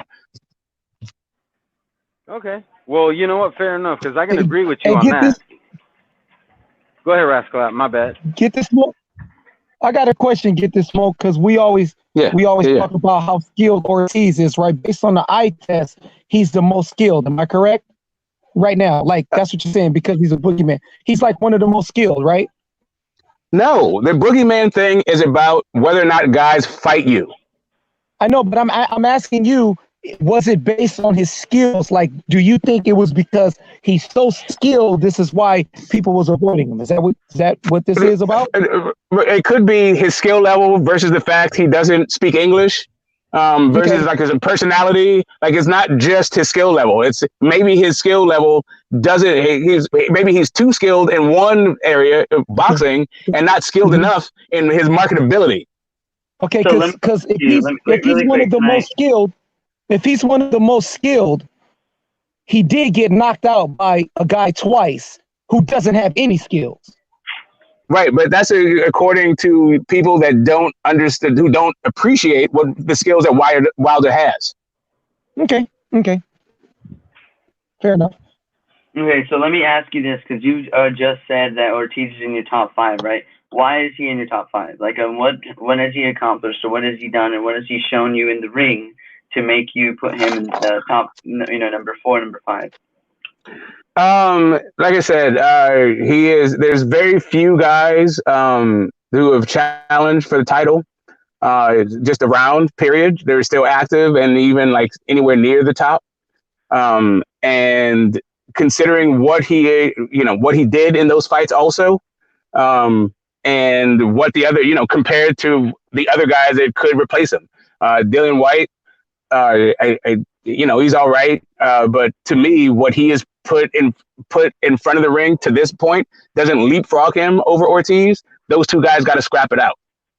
And from what I can tell, Ortiz is all down for it, but Dillian Whyte needs to make some business decisions. And I'm not saying that business decisions are correct. I'm just saying that it seems to me that Ortiz is down for it, because Whyte seems more reluctant, or he's got whatever issues he's got. Because it's not even like you said before, it was risk reward. Now it's no reward, moderate risk, right? Because I think he can beat Ortiz, but what does he get beating a guy who's had 2 world title shots and been knocked out in both of them?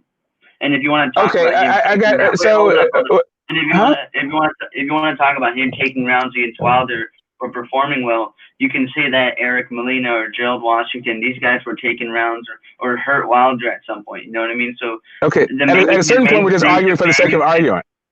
At a certain point, we're arguing because we're so far afield from the conversation because he got stopped twice. But he's fighting Povetkin and he just fought Walk. So what do you mean risk reward? It's not no reward because he's gonna get paid to do it. No reward, as in like who is Ortiz on his resume, right? Alexander Povetkin. Exactly, the guy that he's been ducking, that everyone said has been ducking for years, and the guy who has a pay-per-view in the United States. Yeah, one that didn't particularly perform amazingly, but according to so it has to perform amazingly. Like, okay, when did Whyte even have a pay-per-view to perform anything in the United States? I forgot we don't count that, right? I'm not talking about pay-per-view. Stop. I'm not even going. But there. You just said no reward. You said no reward. How are you going to talk about no reward and not talk about pay-per-view? How does he get credit? How does he get credit for having a guy who's just been knocked out on his resume, who's never held a world title on his resume? Like if he was a former champion, then I could get it, right? Or if he'd been on a good string of good wins. Okay, so now Luis Ortiz has done nothing in the sport of boxing. He's done more. Like Maurice Walk has done more in the sport of boxing. Oscar Rivas has done more in the sport of boxing than Luis Ortiz. Alexander Povetkin, all of a sudden, what? I'm pretty sure he lost his 2 title defenses. He don't speak no English. He's old as shit. So the gold medalist. Coming off of a win, a win. Okay, so gold medal, a guy who's 40 years old, you're going to talk about his amateur career. Are you saying Povetkin's not good? Is that what you're trying to say now? No, what I'm saying, no, you are the one who said Luis Ortiz is no reward. He doesn't offer. And you said you called him moderate risk and no reward. That's literally what you just called Luis Ortiz. Yeah. But he's fighting Maurice Walk. And Alexander Povetkin. What do you call those guys? Okay, hold up. That was a clear tune-up and a fight he took on late notice. Neither of them were in shape. He just took that fight to be busy. Okay, great. So Povetkin, nobody's busy. He's going to come out of this fucking COVID thing and fight Alexander Povetkin. He was going to fight him before the COVID thing. Correct. So what is your point? So what I'm saying, you just said I'm trying to figure out how you figure out that Luis Ortiz is no reward. Literally, I've asked a bunch of times, how is Luis Ortiz no reward? He's coming off of a knockout loss in his second title opportunity after he got knocked out. Well, how does that equal no reward? You're just saying what happened to him. How does that equal to no reward? Because what has he actually done to give Whyte? He was in a pay-per-view title fight. Got knocked in out, the United States. That was broadcast also worldwide. He got KO'd. He got knocked out, and then now he wants to. Of course, he's gonna be calling out Joshua or Reese or Whyte. He's been calling guys out for years. Because these fights have been stewing for years. I don't understand how all of a sudden. All right, so Alexander Povetkin is coming off of a tie with Michael Hunter, but he has value. But tied with Michael Hunter on an undercard, but Luis Ortiz is coming off of a headline pay-per-view, but he has no reward. You conveniently didn't say that he got knocked out. Okay, knocked out. Great, knocked out. How does that equal no reward? He got knocked out by Deontay Wilder headlining a pay-per-view event. Meanwhile, Alexander Povetkin is tied with Michael Hunter on an undercard. He was the undercard to the undercard. Okay, let me know what would you rather be, right? What would you rather be? A guy who just had a tie with a young heavyweight, or a guy who just got knocked out spark cold?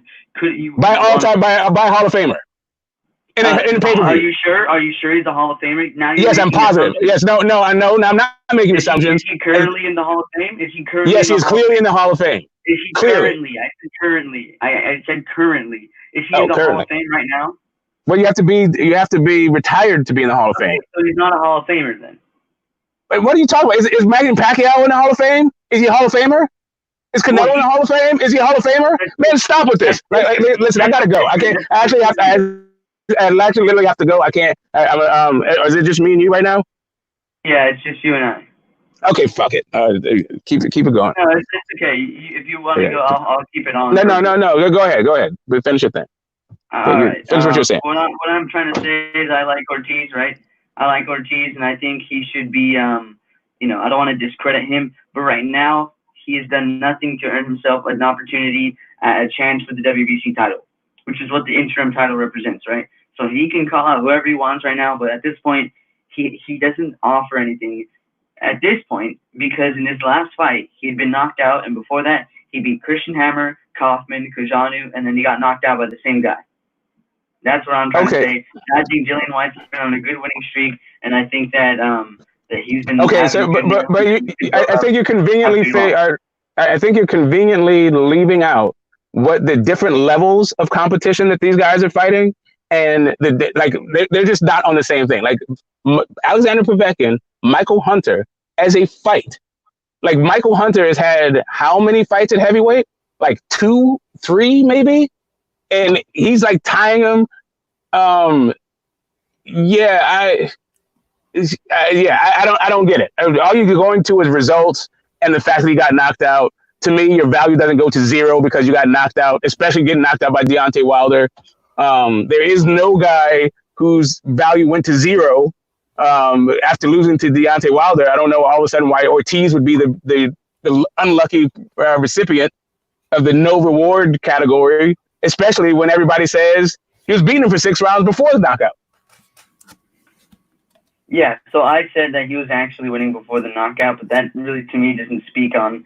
It certainly, takes skill to do that. But in the end of the day, before the knockout, does that up his stock that much? Say again? Yeah, exactly. He was Say again. What'd you say? Spielka was performing well against Wilder before he got knocked out. Yes, and Spielka's still getting fights. Spielka's still getting fights. His value didn't go to zero. I don't understand how Luis Ortiz's value went to zero. Yes, but he's not getting. But I don't even think. Yeah, but he hasn't gotten a title shot, and he's only being used as because he's getting knocked out by guys like Chisora. So exactly, because he can't. Exactly, but the difference is the Spielka is now a high night reel for guys to knock out. That's not where Ortiz is. How do we know? Listen, just like Ortiz got knocked out, so did Povetkin. Povetkin had not only since that, but before he got knocked out by AJ, he got knocked down by David Price, and then he's tying with Michael Hunter on undercards, and for some reason Alexander Povetkin. So now tying up and coming. He's not even up and coming. He just grew out of cruiserweight, and he's like a hybrid guy that we don't even know what he's gonna be. But whatever, he's cool. Like whatever. I'm not even trying to shit on Michael Hunter. I'm just saying that Michael Hunter. I'm just saying that the Michael Hunter Povetkin fight was an undercard fight. How is that now? Luis Ortiz has no value, but Alexander Povetkin does. Because Povetkin isn't coming off a knockout loss.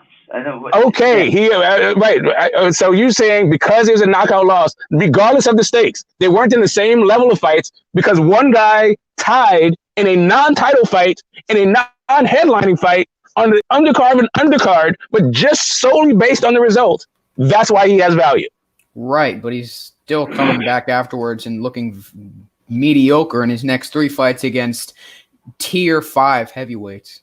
No, he's not. He's coming off Michael Hunter. He's talking about Luis Ortiz. I'm talking about Ortiz. Oh. But no, Ortiz hasn't fought again since he got knocked out. No, he's saying between the knockouts, what did he do to get a shot at the second one? beat Christian. We're not talking about a shot. Okay, we're conflating the issues. We're not talking about getting a shot. But we're not talking about getting the guy who faced before Kaufman. Okay. Oh, you're saying like why did you? So what you're saying is why was there a rematch? There was a rematch because of what happened in round 7. Okay. In the first fight. Hold on. Was that the topic?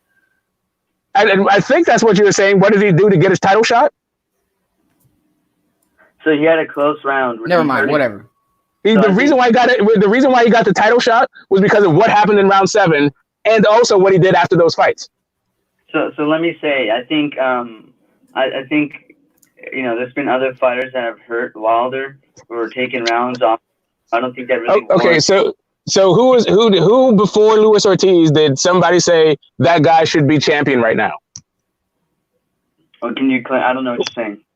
I'm saying that after Luis Ortiz, Wilder won, people said that Luis Ortiz should be the legitimate champion, that he should have won that fight based on what happened in round 7. Is that true for Eric Molina? Is it true for Chris Arreola? Is it true for either Stavern fight?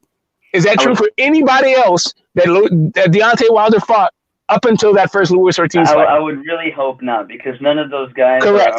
So the answer is no.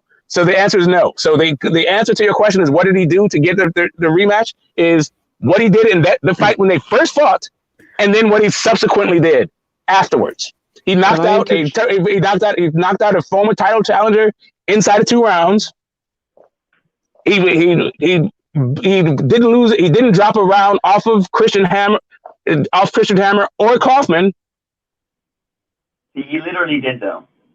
But literally on one judge's card, one judge gave him a round on the Christian Hammer. No, it was 2. Oh, okay. 2 judges gave him 1 round, but not the same round. Yeah, sure. But what the point isn't necessarily. So one judge gave him. So one of the judges gave him 0. The other one did 119. So in 2 fights, he arguably lost 2 rounds, and meanwhile he stopped 2 out of 3 of those guys. Yeah. So one of them being a former title challenger. I get it. So he beat Christian Hammer, right? That's probably the most notable win of the bunch. Who's Christian Hammer to get you a shot at Deontay Wilder? Okay, again, you want to parse it out because you can't parse it out when it's the sum. It's the total, not the sum. Who's Kajanu? Who is what? I don't know. Is the guy that made Kajanu? Okay, so when we're talking about Parker, when we say Parker's a solid champion, he defended against Kajanu. But when we talk about Luis Ortiz getting a shot, who was Kajanu? No, I don't talk about when you say Parker. I don't really bring Nobody up talks about when Ortiz fights. No. Again, I heard on this particular live, and I've heard it said ad nauseum at this point. Parker's a solid champion. Parker's a decent win. Parker. Right. So the issue is Parker. Right. I hear Parker's a solid champion because he defended the title. You know, he defended against Kajanu. And Huey Fury, and he beat Andy Ruiz to get the title. Okay. No, again, but that's not a defense. He defended against Huey. When you said defend. So hold up. I want to just get you on the point where you said that, we say this and, I want to parse a certain point. But then now you're trying to parse a certain point about Parker, one of his defenses being against Kajanu. No, listen, I'm trying to get an understanding. You say that Parker is solid because he defended his title. Is it because he defended his title against Kajanu? Or was it Fury? Or was it both? Because he defended his title against Fury and Kajanu, that makes Parker solid as a champion. No, to me, it was beating Andy Ruiz is a good enough win, and Fury is that's a pretty good win too. Not that. So why are we talking about defenses? Then? Did I bring up that he had incredible defenses? I don't know. So now for the rest of this comment, guys come in the live and go out of the live. So now for the purposes of this live, and the panel are right now on the live, we're not saying that Parker was a solid champion because of his defenses. No. See, he was. I'm trying to get. He was a solid champion, but nothing about his defenses. Nothing about his defenses. Great. Got it. Cool. It's not about his defenses. Please let me finish. Nothing about his defenses is what made him a solid champion. That's not what to me, in my eyes, made him a solid champion. Yeah, cool. That's what I was just saying. So for the purposes moving forward, it's not about the defenses that made him solid. So at this point, the win that made him a solid champion for the purposes for the panel right now is the fact that he got a vacant title off of Andy Ruiz? Sure. To me, that was okay. Cool. Yes, cool. in his context, that yes. Yeah. Cool. Got it. Okay, so where are we at now? I don't know. I think we're still talking about the relative overhype, and I don't know how the hell you're gonna get like Luis Ortiz is didn't earn his boogeyman status, but Dillian Whyte did earn his hype. Like I don't know what to tell you about that. Like he fought Anthony Joshua in a pay-per-view when he was unranked anywhere. So my thing is, I said who's more overhyped. Yeah, I'm saying it is by far Dillian Whyte. By leaps and bounds. By leaps and bounds. Okay. Mark, do you have anything to say? Well, yeah, he fought Joshua, and like that kind of can help build his name, right? But also, he never got a world title shot. So his status wasn't for a world title. Dillian Whyte, he fought for the British title with Joshua. So context is pivotal there. And at that point, he still wasn't that big of a name. Dillian kind of got himself a little bit bigger by continuously trash talking, and then he got some bigger fights. And it wasn't until really Parker that he broke the 200K threshold on the pay-per-view. So it wasn't even that big. But when he fought Parker, then he went up and he had more notoriety and he climbed higher in the rankings. Parker's what gave it to him, not just the Joshua win, but also what he did with a guy like Parker, getting that victory.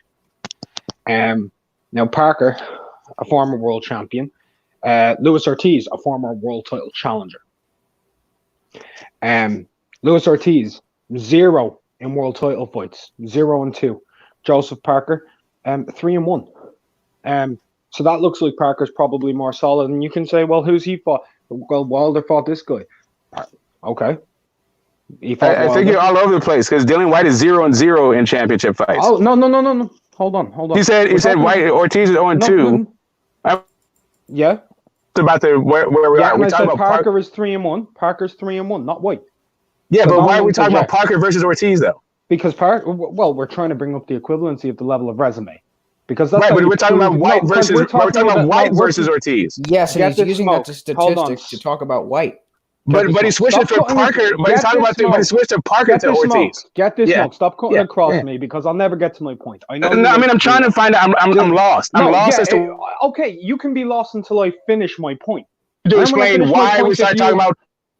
Yeah, we're talking about the equivalency of the level of caliber. We're talking about the argument between a fighter being overhyped in his status versus another guy being considered a bogeyman in terms of his overhyped level. One guy beat a dude who was never even in the top 10 of Ring Magazine. He was top 10 in the WBC rankings. The other dude's beaten multiple top 10 Ring Magazine opponents, has beaten more top 10 ranked opponents. He's never received a title shot. Wait. I'm still lost, man. Okay. Oh, no, yeah, I get that because you're not listening. But because you're not answering it. You're just glossing it over. We're not talking about one guy's relative to another guy's. We're talking about Whyte and Ortiz. Okay. Why? Okay, I'll tell you. I'm going to tell you. When the conversation is about Whyte versus Ortiz, who is more overhyped? What is the correlation between Ortiz's championship record and Parker's championship record? How is that relative to who is more hyped? Whyte versus Ortiz. Why is Parker relevant? Okay, well, let's just take away all of their opponents completely and let's have a discussion on how good the fighters are. So they've never had an opponent, they've never had an opposition, they've never been able to build a name, they've never been able to build an You're not answering my question. You're not answering my simple question. No, you're not. I literally did. You didn't. What you did, you're moving it again. You're just moving it again.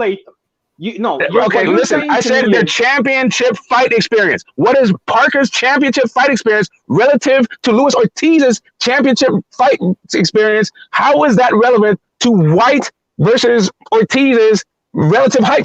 That's what my question is. Because Dillian Whyte has a victory over a champion or former champion. Okay, Luis Ortiz doesn't. There's the relevance. Cool.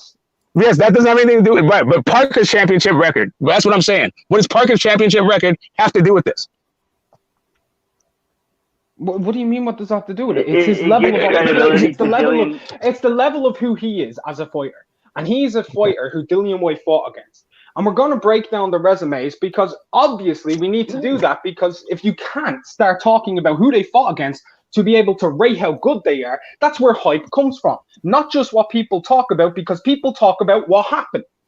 And that's context. And context is pivotal to any argument on why somebody's name has been built. If you don't do context, let's just say Ali, yeah? Biggest name in the history of the sport. Why did people talk about him? Because he never had a fight. Field right now. You're so... I'm so far... No, you are. Because you like to twist things and not accept things. Which is cool. I'm cool with that. No, I'm just trying to listen. I'm not the one twisting the knots. I was just trying to figure out why you brought up Parker's championship experience versus Ortiz's championship experience. And I'm still trying to figure out why you... When the actual comparison is between Ortiz and Whyte. That's all. Well, when Ortiz and Whyte. So when you were bringing up, well, Ortiz got a second shot against Wilder, no one ever said that. No one ever said that about any other man, even though people did say he should have been disqualified against a half for elbowing him inside of the head twice. You never brought that up, and people did say that. There was quite a few people all over the YTBC saying it. And that did actually happen at the time. But you never brought that up. So how was that contextual? What the hell are you talking about? What the hell are you talking? I'm totally fucking lost. You said what people said. Okay, yeah, I'm sure. I'm sure that there was a context that we were having the conversation at that point that had nothing to do with what the fuck you're talking about right now. But okay, go ahead. What the fuck am I talking about? Don't know. That's what I'm trying to get you to fucking stick to the subject. That's what I'm trying to get. I'm sorry. Go ahead, Mark. Go ahead. The floor is yours. I'm trying to build the fucking context between the two fighters and their resumes. Okay, cool. Build it up. Yeah. Build it up. What does Parker? No, can you stop? Like, you don't need to constantly speak all the time. Like, you're not that fucking enjoyable to listen to that everyone wants to listen to you all the time. Neither am I. But let me speak. You've been speaking for 2 hours, and you haven't given me a chance to speak yet. Go ahead, speak. Right. What's the context between Parker's and Ortiz's? We're rating Ortiz and Parker. Why are we rating them? Because Dillian Whyte holds a victory over Joseph Parker. Now, who's better? Luis Ortiz or Parker? Well, who has the better resume? One guy has a win over who? Who? Brian Jennings, a former title challenger. That's his best win. And then he has 2 losses to a champion. Joseph Parker has beaten a unified champion who beat a 2-time unified champion. Holds a loss to a 2-time unified champion. Joseph Parker beat a unified champion? He's a future unified champion, yes. A man who went on. Wait. When did Joseph Parker beat a unified champion? No, you said future. Wait, what the fuck? Dude, literally, what the fuck does that have to do with anything? Like, oh my god, dude. Okay, go ahead. I'm sorry for interrupting. Go ahead. And he beat a future guy. Cool, got it. You continue. Okay, all right. So, like, Jimmy Young didn't beat a man who went on to become a fucking future fucking lineal champion, did he not? A former and future when he beat George Foreman? No. So we can't rate these guys on their careers? Is that what you're trying to say? I don't know what point you're trying to make about. You do know. Listen, you don't even know what I'm going to say next. So, but if you want me to let you talk, I'll just not say anything and let you talk, or we can get this thing back and forth. Okay, what am I going to say? You don't know what. Okay, what am I going to say next? What am I going to say next? Go ahead, Mark. What am I going to say next? You're going to say, what has it got to do with anything? And then you're going to say, first, you're going to say, no, it's not, because that's not what I was thinking. Okay, no, I'm not going to say that. So, do you want me to tell you what I'm going to say? What I was going to say was, I don't understand how you gave a guy credit for being a guy, and look at what that guy is going to do in the future to give that guy credit for the win in the past. Okay. So then, by that credit, what has Luis Ortiz done?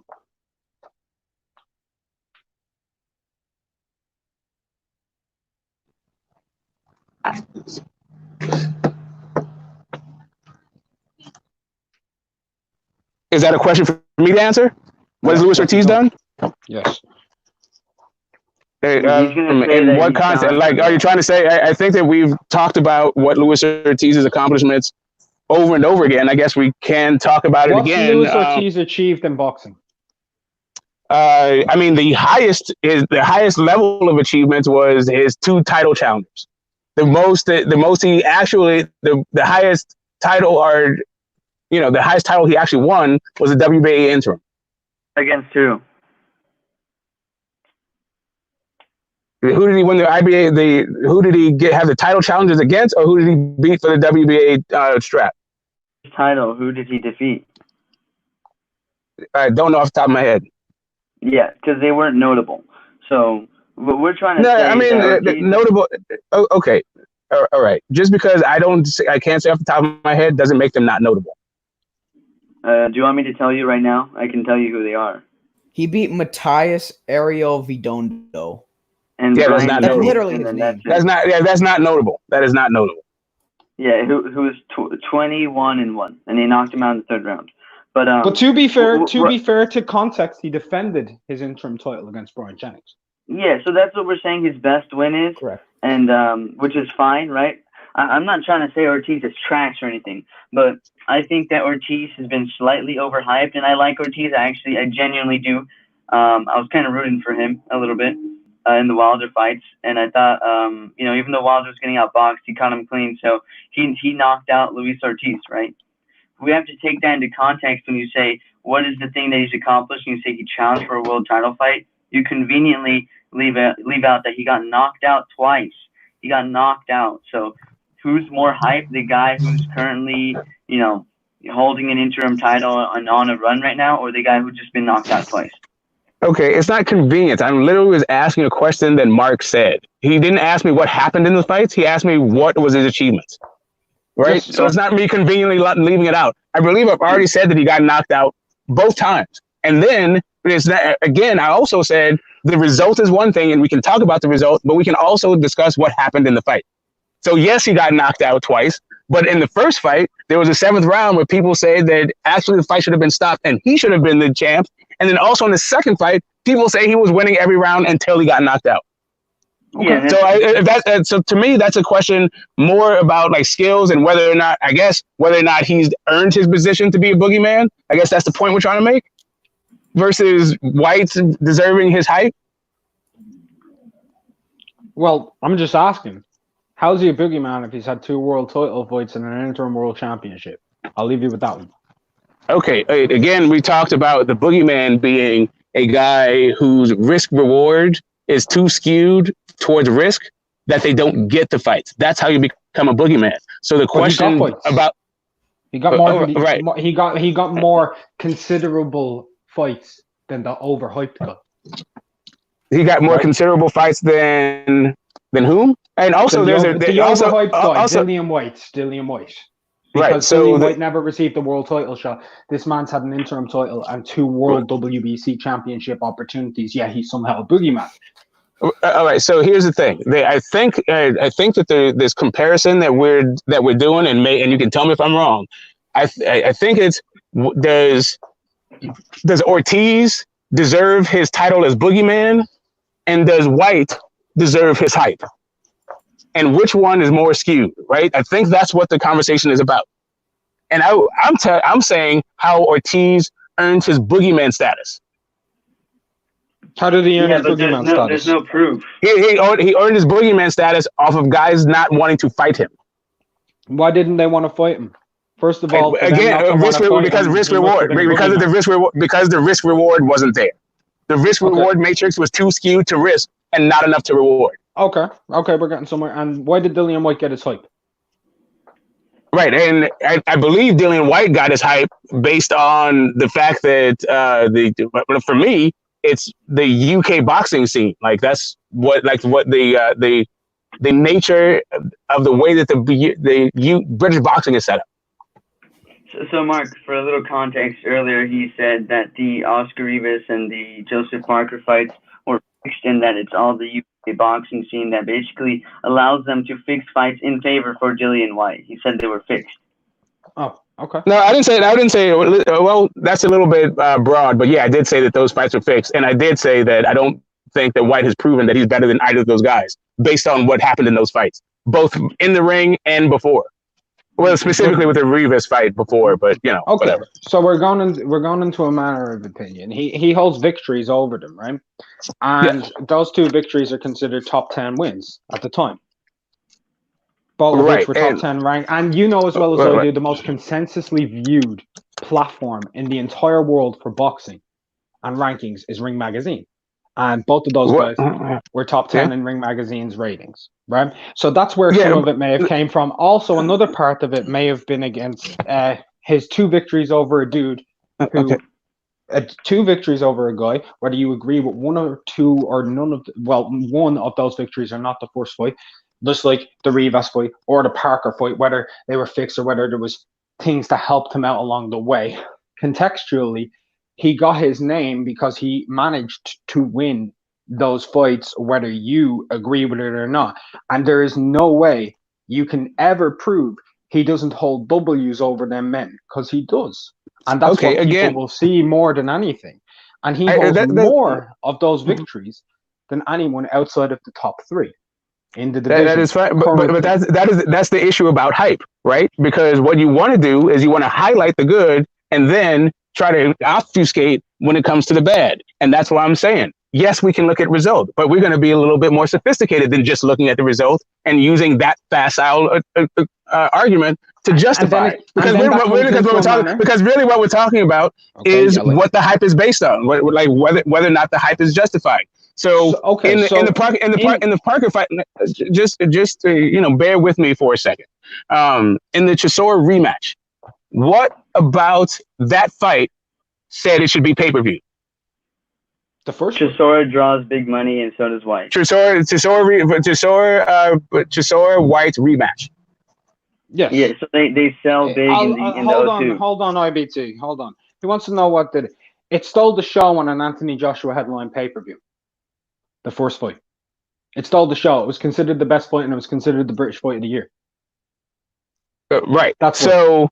Okay, great. So, is that a basis for a pay-per-view anywhere else, or is that just the UK standard? Was it pay-per-view in many other countries? No, I'm saying so. That's just a UK standard, right? So it stole a show on an AJ show, so then it got its own headline on a pay-per-view, right? Okay, so what has the UK standard got to do with? Okay, I agree because I'm a kid, right? So that was a pay-per-view. Joseph Parker, right? That also was a pay-per-view, right? And then Oscar Rivas, that also was a pay-per-view. Yes, right. So what about these guys say pay-per-view outside of the UK? Have any of those guys ever done a pay-per-view with somebody not in the with somebody not in the UK outside of Joseph Parker in New Zealand? Well, that's a very good question. Now, that's like me turning around and just asking, outside of Deontay Wilder, why was Luis Ortiz on pay-per-view? That's an excellent question. That's an excellent question. And now you're going to answer mine? I'll answer yours. Yeah, sure. I can answer it. Parker, has he ever been on pay-per-view against anybody? Yeah. He was in New Zealand. He was in New Zealand pay-per-view against Ruiz. I'm not sure if Kajanu was. I think it might have been. I think that Huey Fury was too. Can I finish my question? Can I finish my answer? Yeah, he was on pay-per-view in Samoa.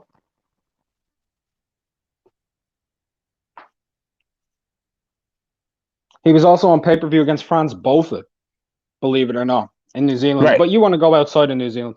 I'm just saying. No, I don't have to. I don't have to go outside of New Zealand. I'm just, it's a question for the conversation, for the edification. Yeah, I'm pretty sure he was on pay-per-view in Samoa. I'm pretty sure it was. So Parker's the guy. I'm pretty sure Parker was on pay-per-view in multiple countries with Joshua across Europe. So Parker's the guy. Parker is the guy that Whyte fought. That could be pay-per-view on his own right. That is pay-per-view in his own right in some territories. Well, I personally think that there are only 4 or 5 fighters in the entire world who are pay-per-view in their own right. And I think you also carry that belief because pay-per-view means that you are a star, and there are very few superstars. But there are, to the hardcore boxing fans, very good fighters with level of opposition. Now, why would Whyte be on pay-per-view? Because he has a name. He has a name. What, like you said, from his fight with Joshua, building that up, he captured an audience, which is very difficult to do, as I'm sure you're well aware, because there are fighters out there who are way better caliber fighters than other fighters who won't ever see a $1 million payday. There are guys out there in many facets of divisions. There are women fighters out there who are undisputed in different weight divisions, but they can't capture an audience. Now, we talk about the term hype. Yeah, how do you gain hype? By getting yourself into those positions, by getting the level of opposition required for people to find you respectable, to find you endearing, culminating a personality to an audience, beating higher caliber opposition than other people in the fans' view. Because at the end of the day, we are the ones who pay for this sport. Now, Oscar Rivas, yeah, you got a great point. What did he ever do? Well, his best victory is Luis Ortiz's best victory, so Brian Jennings. And other than that, at the time, nothing else between them, really. So, yeah, he kind of holds the same level of probability to get a pay-per-view in the UK, which is a smaller market than the US, whereas Luis Ortiz was afforded a much higher opportunity, but we can shit all over the other guy who's achieved the same thing, correct?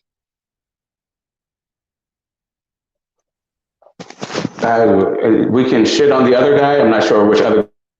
Well, we can shit on Rivas in comparison. He doesn't deserve that. He doesn't deserve it. I think he was asking me a question. That's why I spoke. Rivas doesn't deserve. He doesn't deserve to be on a pay-per-view with Dillian Whyte because Dillian Whyte's overhyped. He doesn't deserve that opportunity.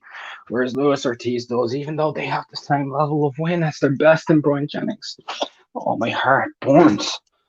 So I think that you lost the plot a little bit. I think you're trying to figure out what I'm trying to say, and you're just missing it. But that's cool. Oscar Rivas shouldn't be pay-per-view, right? And otherwise, without Dillian Whyte, wouldn't be pay-per-view. I think that's what I think that's to unjumble what you were just saying. Well, no, hold on. You said why was he on pay-per-view? Why would he be on pay-per-view? What has he done to earn it? Yeah. I'm just making the comparison of him and Luis Ortiz. They both achieved the same things before. Right. So here's the easy thing. Here's really the easy thing. Luis Ortiz was on pay-per-view because he was fighting Deontay Wilder for the championship belt. The reason why Dillian Whyte is on pay-per-view is because of all that other shit you just said. Because the UK has a completely different market. It's smaller. They have their fight because Derek Chisora beating Derek Chisora and Dillian Whyte won while being a fine fight. No, stole. I don't think pay-per-view. It's stolen. Great. Pay-per-view. It was awesome. It outshone whatever the hell AJ had going on. Was that the Takam fight? No, that was the Eric Belita fight. Oh, a guy who also had an opportunity to fight for a world title. Wilder. Yeah. Okay. The crux of your argument, I believe, is based off of the prevalence of what did these guys get to do to achieve things. Well, Dillian Whyte beat more top 10 opposition to build up his hype than most people. Well, top 15, because I know you'll bring up the WBC rankings. Or I assume you will, because I don't know what you're going to say. Right. No, actually, that's not my argument. My argument is Dillian Whyte is the hype. His base is hype based on what the UK market has got going on. It has nothing to do with these top 10 victories because the top 10 victories happened on pay-per-view when he's already pay-per-view. He was already pay-per-view before the top 10 wins. So I don't know how the top 10 wins are going to be used to build up the hype when he was already built up. It's either he got built up off the strength of his performance or overperforming what AJ did, or it's because he fought top guys, because Chisora was not top 10 when he built it up. And also, I guess, whatever. That is, that's I guess fighting. I'll just leave it there.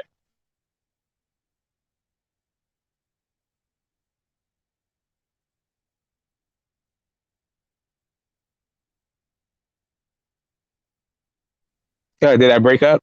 Are we still in the show? We still talking? Can you hear me? Yeah. Somebody tell me we're not alone. Okay, cool. All right. Is Mark on mute? No, my phone kind of crashed for a second. I didn't hear okay, I see. Yeah, I had some issues too. Sorry. All right, cool. So the for me, Dillian Whyte, his hype was there long before he was fighting top 10 guys. Okay. and Luis Ortiz being called the boogeyman, that started being called when he beat Bryant Jennings. People said that nobody will want to fight him. That's where that originated from, because of how he dealt with Bryant Jennings. And Klitschko couldn't do the same thing. So they based it off of prevalence of two different styles. His boogeyman status did that from Bryant Jennings, whose best achievement in the entire sport was beating Spielka, Mike Perez, or getting knocked the fuck out or to Luis Ortiz, or losing to Klitschko. Yeah. Or Joe Joyce. Yeah, the issue really, when we come down to it, is where is the where these offers that have been just where the fights. The only way you can prove the guy is not a boogeyman is by guys saying, I want to fight you, and sending you offers to fight. Right? That means you're not a boogeyman. They're actually trying to fight you. Well, so where is the guy when it comes to Dillian Whyte? It is he getting privileges, and is he enjoying a status that is unfamiliar to anyone else in boxing? I mean, is he enjoying it? Yeah, but has he acquired a resume that can put him in the top 4 in the division? What do you think? Top just based on results. I don't know, because Ruiz could edge him. And the excitement level. Ruiz could edge him. Not sure about top 4, no, but arguably top 5. Well, you say he could edge him, which means I said could Dillian be considered in the top 4? You said he could edge him, which means that's what I'm saying. I'm just saying, like, all 4 of those guys have had multiple championship fights. I don't think Dillian Whyte has it, and the fact that you would put him in there shows to me the hype of Dillian Whyte. I mean, I didn't say I put him in there. I said he could be considered. Right, and I'm saying that the reason why he could be is because of hype. Okay. Well, Dominic Breazeale should also be able to be considered above Dillian Whyte by the same token, because he's fought for multiple world championships, whereas Whyte hasn't. Yet Dominic Breazeale hasn't beaten a top 10 ranked opponent in his career. Consensus. Well, then you can't use a top 10 argument for Dominic Breazeale. I can't use a top 10 argument for Dominic Breazeale. And unfortunately, well, you just said he hasn't been a top 10 guy, so you can't use that for him. Like, I mean, I know that you can skew the argument to favor one guy versus another, but we're trying to just have a conversation. Yeah, I know anyone can, but I'm just saying. But I'm not doing that though. You just did. No, you're not doing it. So when you're bringing up a nation's level of fandom as a way to a fighter being overhyped, so Luis Ortiz, he earned his title shots by the level of opposition, considering he didn't have the fandom, or did he earn it off of his boogeyman status when he was offered a world title fight from Joshua, confirmed by Luis Ortiz's team themselves? Okay, and he got 2 world title fights with Deontay Wilder. Dillian Whyte not afforded the opportunity, yet somehow he's overhyped and enjoying a privilege, and he's never had a chance to fight for a world title. Please explain that. Okay, so I think your timeline is all fucked up. Bryant Jennings happened in what year? And AJ's offer happened in what year? So in those intervening years, what was Luis Ortiz called? The boogeyman. Right? It was the intervening years between the Bryant Jennings fight and that AJ offer that he was called the boogeyman. Oh, so it's all down to AJ. What about Deontay Wilder, who was a longer time? Yeah, Deontay Wilder fought him. Yeah, he did. Yes, he was called the boogeyman. Like, it was right. After that, they were like, I fought him, somebody else fight him. And nobody else did. And as a matter of fact, the only guy who gave an offer happened like a year and something later. Yeah, so he was a boogeyman for 2 years, because that's the time between him beating okay, does that mean he wasn't a boogeyman at all? I mean, I'm saying yes, he wasn't. I'm not saying he's a boogeyman today. I'm not saying okay. Okay, I think that we've said I think we've defined what boogeyman is over and over ad nauseum. And at this point, it's about whether or not Dillian Whyte has justified hype. Yes, he's currently in a great position. He's been beating the opposition put in front of him. He's beat former world champions. He's beating. He was already hyped before these fights. That's how he got the fights in the first place. So having good fan favorite performances is hype. I mean. Okay, so now we're going to switch the thing. Having fan favorite performances Yeah, it is hype, but whatever. It's justified hype, but yes, it is hype. Is Dillian Whyte the only guy having fan favorite performances? You just said it was justified. So how does that make him overhyped if you just said it was justified? If people like him and it corresponds with his skills, right? Because it's the level of hype that you get, right? So you can have a fan favorite fight, but if you're fighting nobody, then what does that matter? What hype have people been giving to Dillian Whyte that hasn't been correct? He's arguably a top 4 guy without even having a championship because he beat Joseph Parker and Oscar Rivas. You could say he's top 4, top 5. Marius Walk because he's top 4 because he beat Joseph Parker with no belt, Oscar Rivas who never had a title shot, Marius Walk with no belt. Like, what are we talking about? Like, what? One puts him highly because of Marius Walk. Don't even play around. What's up, D? But you're talking about the boogeyman status in the timeline of 2 years. But Dillian Whyte, yeah, didn't he wait 3 years again to get his own headline pay-per-view after the Joshua fight? Okay, during the Joshua fight, he wasn't even ranked anywhere. So why was he even in a pay-per-view to begin with? I'm sorry. So is there 3 Whites? No. You stop for a second. That is wrong. Because what belts was that for? The British belt. And where was he ranked in the British rankings? Because that's what it was for. Okay, the world title. Okay, right, because I was talking about sanctioning bodies. Oh, yeah, but that wasn't what it was for. It wasn't for any sanctioning. Exactly, because he wasn't ranked anywhere. But you said 3 years to get a title shot. Were you talking about the British title? Like you're all over the place with this. You said he had to wait 3 years. You said he had to wait 3 years after the AJ fight. You said he had to wait 3 years after the AJ fight, but he wasn't ranked for the AJ fight. So it wasn't waiting anything. He just hadn't got there. Yeah, but you're saying that he was hyped off of the AJ fight, right? That's your argument. It wasn't what he did get a hype. Yes, it was a huge fight in the UK between those 2 guys for local, like it was for his town bragging rights. Then how come he didn't have his own pay-per-view afterwards if it was so fucking hyped on his side? How come because he got knocked the freak out. Yeah, he got knocked the freak out, so he rebuilt and he fought guys, and then he eventually got onto that Joshua pay-per-view, which is what I'm talking about, and they stole the show. Him and Chisora. Okay, yeah, cool. They stole the show. That's where his hype actually started to soar back up again. Because until that point, Dillian Whyte wasn't really considered. And it was Chisora who was the bigger name in that fight. That's why he got the bigger side of the purse than Dillian in the first one. He got 55. According to Eddie Hearn on IFL. So, okay, what does that have to do with him building his hype off of beating top 10 guys? He was already hyped up before he even faced a top 10 guy. How so? How was he hyped? You just said he stole the show and the AJ thing. Like you just are like this entire thing you're talking about. The British title, like all of the stuff. He's already hyped before he ever faced the top 10 guy. Before he ever beat a top 10 guy. No. Hold on. The Chisora, and not just Chisora, the Parker and Dillian Whyte fight. If Dillian Whyte was so hyped, why was he the underdog? Why was Dillian Whyte the underdog in the Parker fight? Yeah. Why was Dillian Whyte the underdog in the Parker fight? Because he can't fucking fight.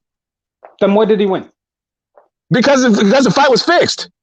Because the fight was fixed. So you call fight, you call hate. Okay, you can. I mean, cool. I can bring up. But we're talking about hype. But we're bringing up an opinion on We're bringing up an opinion on whether or not he's hype. So I can bring up the opinion of hate. But we're not bringing up. No, we're actually talking about. Really, we're trying to use empirical facts to describe the hype, not our own opinion. Well, no, you're bringing up your opinion on what you call empirical fact. No, I'm not. Listen. Stop. First, you asked me about the Parker fight, and now you're asking me. Now you're trying to say what I thought about the Parker fight and the result of the Parker fight, and trying to use that as a thing about whether that it's an opinion about hype. Stop conflating the issues. If you want to know what I thought about the Parker fight, that's what I thought about the Parker fight. If you want to know about the relative hype, we're using empirical facts for the hype. That's what we're trying to do, not use our opinions for the fact. Okay. So we're not allowed to bring up our opinions on the fact, but you can use yours because yours is okay. Oh my God, yes, it's a double standard. You just search for a double standard until you find one in your mind. How about you just keep doing that? How about I keep doing what? Saying what you're doing? Keep searching for a double standard. I got it. Keep searching for a double standard in your mind. No, it's not a double standard. Listen, use empirical facts for the hype. If you want to ask me my opinion on stuff, then I'll give you my opinion on stuff. I've actually used empirical facts. You have said that he wasn't ranked. I have said that he was. The fight was officially sanctioned for the British title. Now, that's where he was ranked. I said sanctioning bodies. Sanctioning bodies, man, because you said he built his thing up. We're talking about sanctioning bodies. When you say top 10 guys, when we say top 10 guys, we're not talking about top 10 guys in the British ranks. We're talking about top 10 guys in the sanctioning bodies. So now that you want to like move the goalpost to make some fucking ridiculous argument, guess what? He wasn't ranked anywhere in any sanctioning body. You want to pick it up from there? He wasn't ranked in any sanctioning body, so he shouldn't have had a fight for a British title. Fair. You're correct. No, I didn't say he shouldn't have had a fight for a British title. I said that he wasn't ranked in any sanctioning body, period. And he was and he didn't win that fight. But guess what? AJ was ranked top 10 in a sanctioning body. He just won the fight. So this idea that he got his hype from beating top 10 guys is not true. He got part of his hype from losing to a top 10 guy. And he wasn't even ranked at the time. Hold on. The highest weight of Dillian Whyte's proclivity came off the Joseph Parker win and the influx of him not being allowed to fight for the #1 spot. Like, he had #1 in the division. He wasn't allowed to fight for a title. And since then, he's gone on to become the longest standing #1 contender in a division without getting to fight for a title since Harry Wills with Jack Dempsey. Okay. I believe that he turned down the title shot. So what the fuck? Who cares? He turned down. No, hold on. You're telling me he turned down an official world title fight with Deontay Wilder for the WBC title when he was #1 in the rankings? Yes, that's what you're saying. Does Wilder have all the belts? No, I said he turned down a title fight. That's what I said. He did. Oh, he did turn down. Yeah, that's why he has it. That's why he's so accomplished without having a shot, because he turned the shot down. Okay. I mean, so did Luis Ortiz, did he not? Same thing, hypocritical. What? No, Luis Ortiz actually took his title shot. 2 of them. He took him from Deontay, that offer. But Dillian can't get that offer, whereas Ortiz can. But he refuses the Joshua one. But if Dillian Whyte gets the offer from Joshua, he has to take it. Whereas Luis Ortiz, he has to take a lower. Okay, no. You want to talk about First, you want to talk about a guy's relative resume to Harry Wills as if he never get a shot. Meanwhile, he turned down a shot. Was Harry Wills turning down shots? Was Harry Wills turning down a shot? No, it wasn't afforded enough. Great. So can we move on with these bullshit fucking comparisons? Hey, get the smoke. I noticed a pattern with you, man, and supporting these PBC fighters. I know what. Oh my god, damn, dude! Like, for real. Be extremely biased towards, like. Listen, I've been listening completely unbiased, whatever, and unrivaled. Do you have an argument? I don't need for you to give me. Yeah, man. Like, look, Luis Ortiz turned down a career-high payday to fight Anthony Joshua. Okay. Did he or did he not? He did not. So what? That's a fact, though. No, he didn't. He turned down. He did not turn down a career payday against AJ. He was already had a career high day signed with Deontay Wilder. Career high day. Career high payday. Career high payday. He already had one signed. So no, he did not turn one down to face AJ. He already had one signed. Gentlemen, and it wasn't higher. It wasn't a higher offer. So no. Gentlemen, right. First of all, I want to have a chat. Smoke, can you lower your voice just to a second? Yeah. Go ahead. Nobody can be heard above you. And it's becoming very apparent that you're trying to dominate with your voice. Okay. Actually, that's just your assumption. I'm just hyped because I should be doing something else, and I'm trying to take time to to end this whole thing. I'm hoping it'll wrap up soon. Hey, it's been wrapped up, Smoke. Look, I figured it was when you came out here and started talking about me instead of talking about the subject. I think that's kind of interesting too. By the way, I don't like when people do that. Let's just get to the nit of it. Dillian Whyte, is he overhyped? Yes or no, Smoke? Yes, I do believe Dillian Whyte is overhyped. But I also don't think that. I also don't think Ortiz is the boogeyman right now. Do you think that Dillian Whyte is currently overhyped, or that he was overhyped? Because since then he's gone on to prove things. Even though you're talking before that, yes, but he has backed up the hype. Yes or no? I do believe that.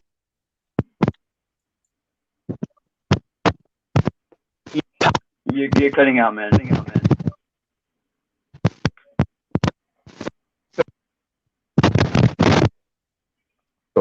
The idea that Dillian Whyte is Smoke. You're gonna have to say all that. You were completely like static. Well, before he goes, right? I mean, he said something that was incorrect. Luis Ortiz actually did not know or sign the fight with Wilder. It was not signed according to his own management, right? And Luis Ortiz, that's why he got upset with them and said that they dropped the ball in negotiations. So I don't know where you're getting this whole thing where he signed it already and it was already signed, because Luis Ortiz said that he was pissed at his management and they fucked up that negotiation deal for the AJ fight. And a verbal agreement doesn't mean shit, all right? We're talking about pen and paper. If you say he's already agreed, the contract being signed, not just Al Heyman saying, "Hey, I'll get you something in the future. Don't you worry." I think you left the panel for a second, but let me see. Okay. Yeah, we don't even. I don't even think we need to go that far. Okay. Like, listen. Okay, I got you. I think what you are done is you split the controversy between. Let me finish, dude. Between Ortiz's manager and Ortiz's promoter, and the disconnect that the promoter had with the management team and the fighter himself. The promoter already. Can I finish? The promoter already had the Deontay Wilder fight signed. The management wanted to fight AJ. The management didn't know what the offer was. The management didn't know what the offer was from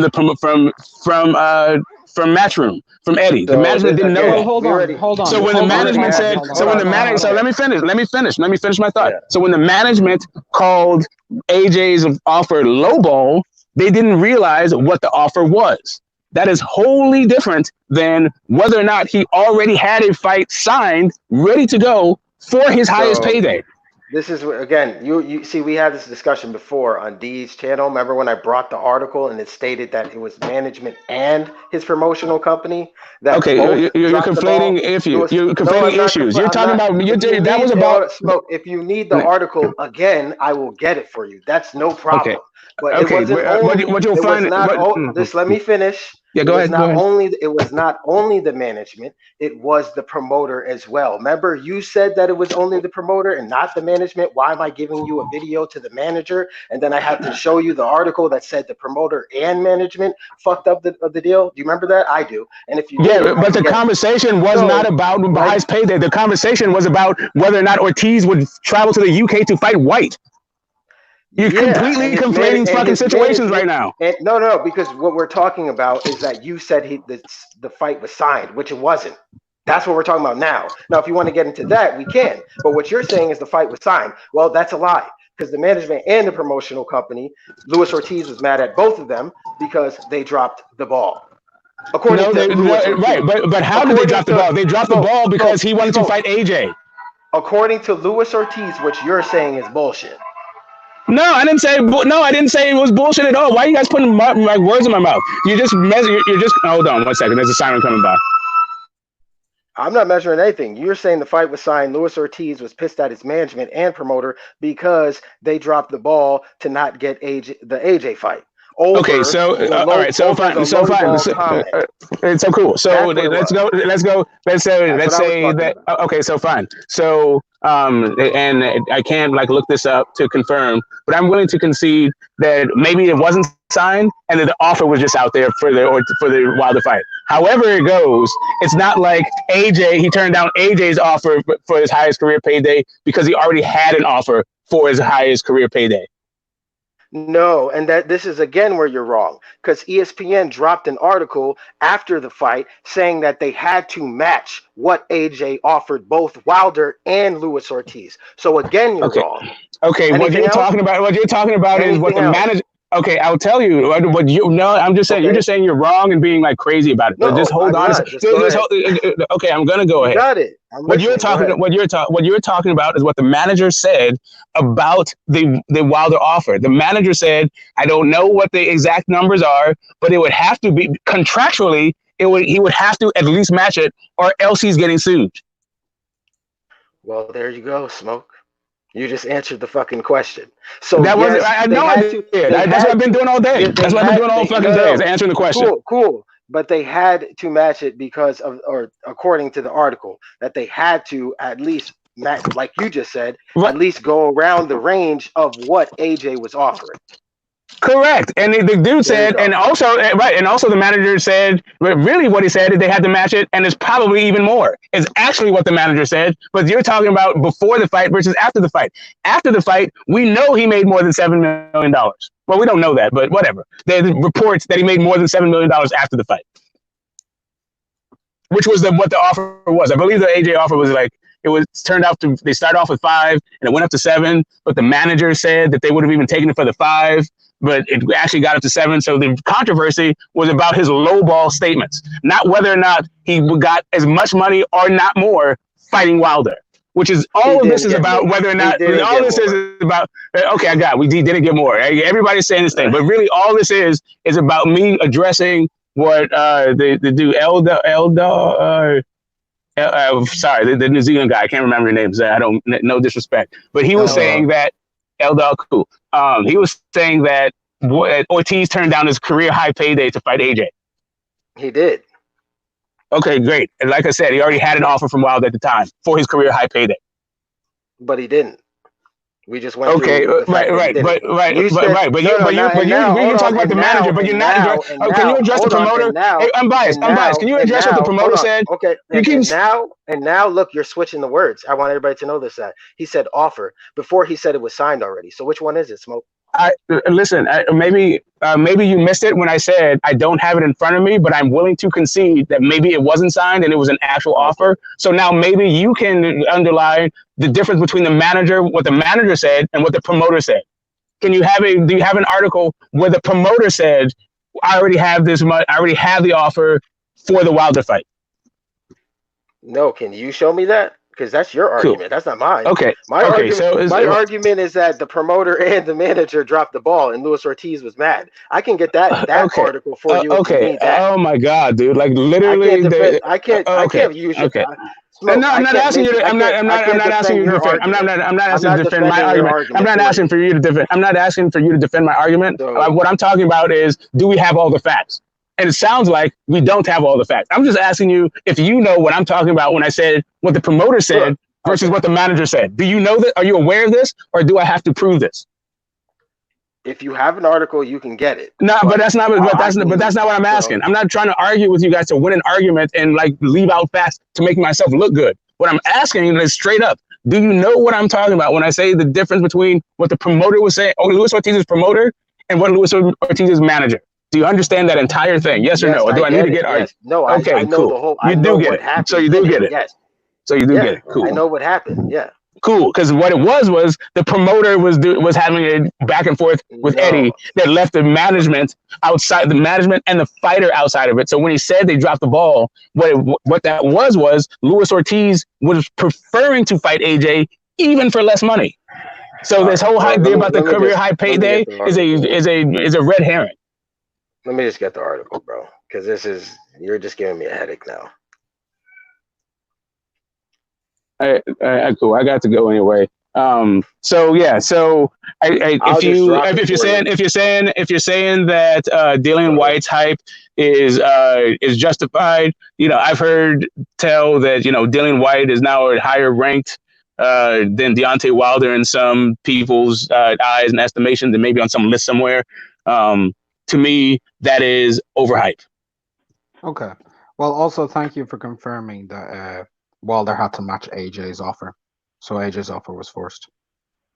Again, like I said, all I did was talk about the contractual clauses in Luis Ortiz's contract with his promoter, according to his manager, which came out before the fight actually happened, not after, but whatever.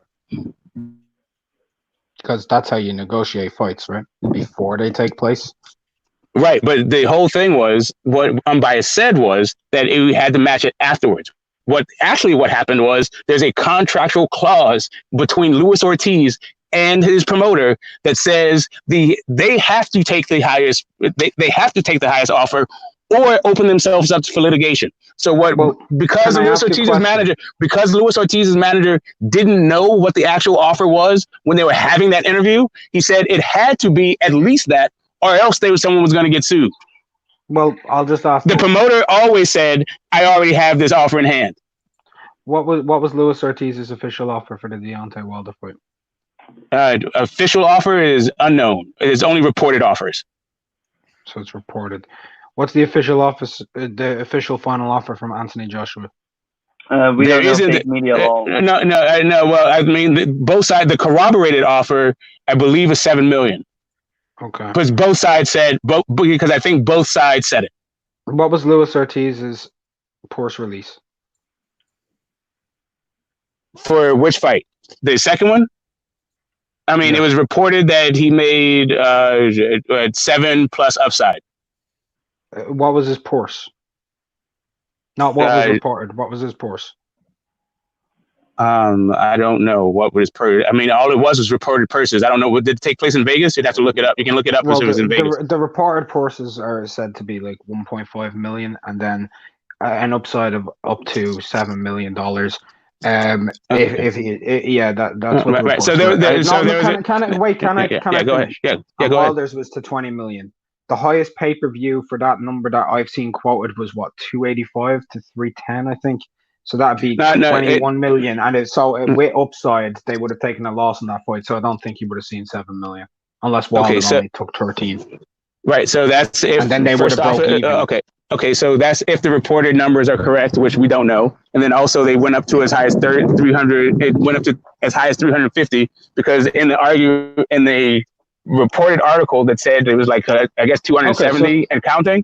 It said that it was going to do around what Spence Garcia did, and Spence Garcia did about 350. So 350 times $70, right? How much is that? That's what 23.5 million. 23.5 million, and Wilder's upside was 20 million. Where's Luis Ortiz getting that $7 million from plus upside? From Fox, because they had a guarantee. So first off, purses, just for anyone who may be listening. It's not a guarantee. But let me just finish. Right, guaranteed purses, because you said 1 million or something about their purses. Right, so guaranteed purses are the minimum a fighter can expect, not the total. Yes. Right. Yes. And furthermore, there was no because there was no cap on Luis Ortiz's earnings. He just got a piece of the back end, regardless of how much it made. Like you can talk about, and that's the thing about licensing. It's not that money keeps coming in. It's not just the night of the fight. So essentially, Fox took a hit of 5 million for Luis Ortiz. Did they take a hit? I don't know how. I don't know if Fox took a hit at all, or the extent of how they monetize their material. It was only pay-per-view in one country. So there's still licensed content, and they still showed it on other platforms, and still do show it all the time. I just saw it on TV the other day with commercials and everything. But was Fox a hit? Okay, sure. So it's all speculated. So we don't know if he actually got more. We don't know if he got more than what. We don't know what he made. Period. It's all speculative. Yeah, like all these. The only thing we can say is he was contractually obligated to make at least what at least AJ offered him. At least that he was contractually obligated, or there's going to be a lawsuit, according to his manager. That's what we know. According to his manager, not his promoter.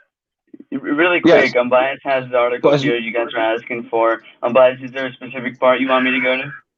Yeah, just go to the where it says Dade Promotional Company and Management. We're pissed because of the low ball offer. Yeah, so it was revealed last week that Luis King Kong Ortiz's management team made a tremendous blunder last week. It became public knowledge that AJ's opponent, Big Baby Miller, would not be available. We all know this.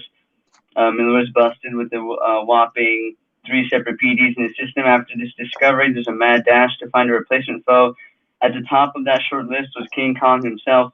Luis has very vocally chased Joshua for a number of years, and the fans were gung-ho about the matchup. Team Joshua would make Team Ortiz an offer. However, the latter, Dade Promotions and manager Jay Jimenez, turned down the offer, claiming it was insultingly low. In the end, the accusations of a low ball offer were debunked. It has since been reported that Luis Ortiz was offered about $5 million, yet thinking more money could be secured, management turned down the deal.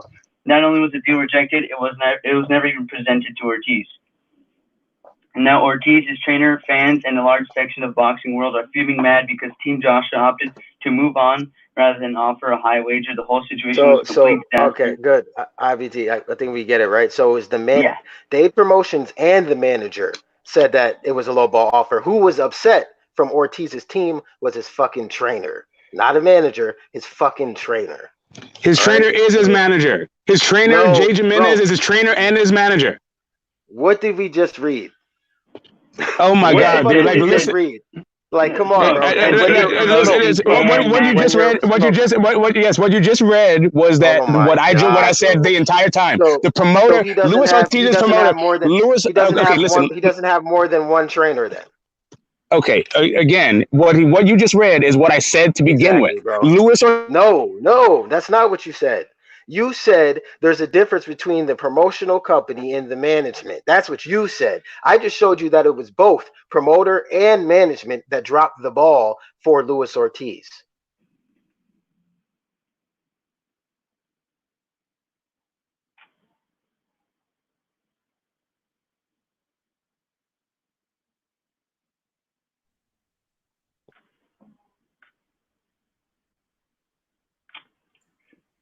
So does that settle that? Hell of a silence. Yeah, I think that settles that. It's a new world record. Hey, IBT, I appreciate you for having me on, man. I'm out. Yeah, thank you for coming on and providing the article. Okay, so looks like cool. Okay, so Smoke. Next topic. Are you? What did you want to talk about again? I think that's to you, L-Dog. Oh yeah. No. So last night I made the comparison between Hagler and Triple G's resume. Now I want to get one thing clear. Hagler has a better resume, no denying, but there are quite a few similarities in their resume.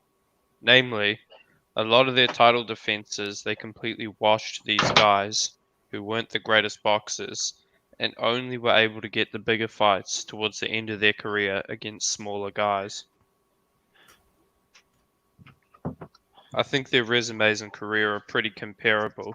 Like when you look at the active middleweights Hagler beat, they're not that much better than the active middleweights Triple G beat, in my opinion.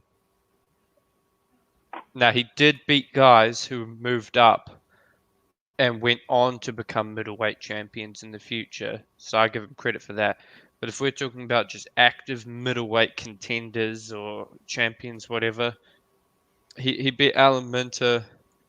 And look, I'm not sure which of the other ones were that good, but guys like Tony Simpson, Obel, Wilfred Sippion, they're actually not like Juan Roldan. They're actually not miles better or even better than guys like Daniel Jacobs or David Lemieux, in my opinion. Okay, that's fair. That was my assessment. And then someone said I was being disrespectful because Juan Roldan would knock Triple G out easily or whatever. Like, nah, man. That's just my opinion. I think their careers are pretty similar. They said you're being disrespectful. They said you were being disrespectful because you didn't start off the same way. This time you said Hagler's is better. Right? So now that's not a problem. Like now what you're talking about, not an issue. But instead, your initial thing was they're the same. No, I didn't say they're the same. And then you said that they had resumes that are basically the same, which is why everyone got all up in arms, because they're not at all the same. Well, I think they're quite comparable. I know Hagler's got a better resume, but there are a lot of similarities. Yeah, the main thing missing is the abundant Hall of Famers that he fought.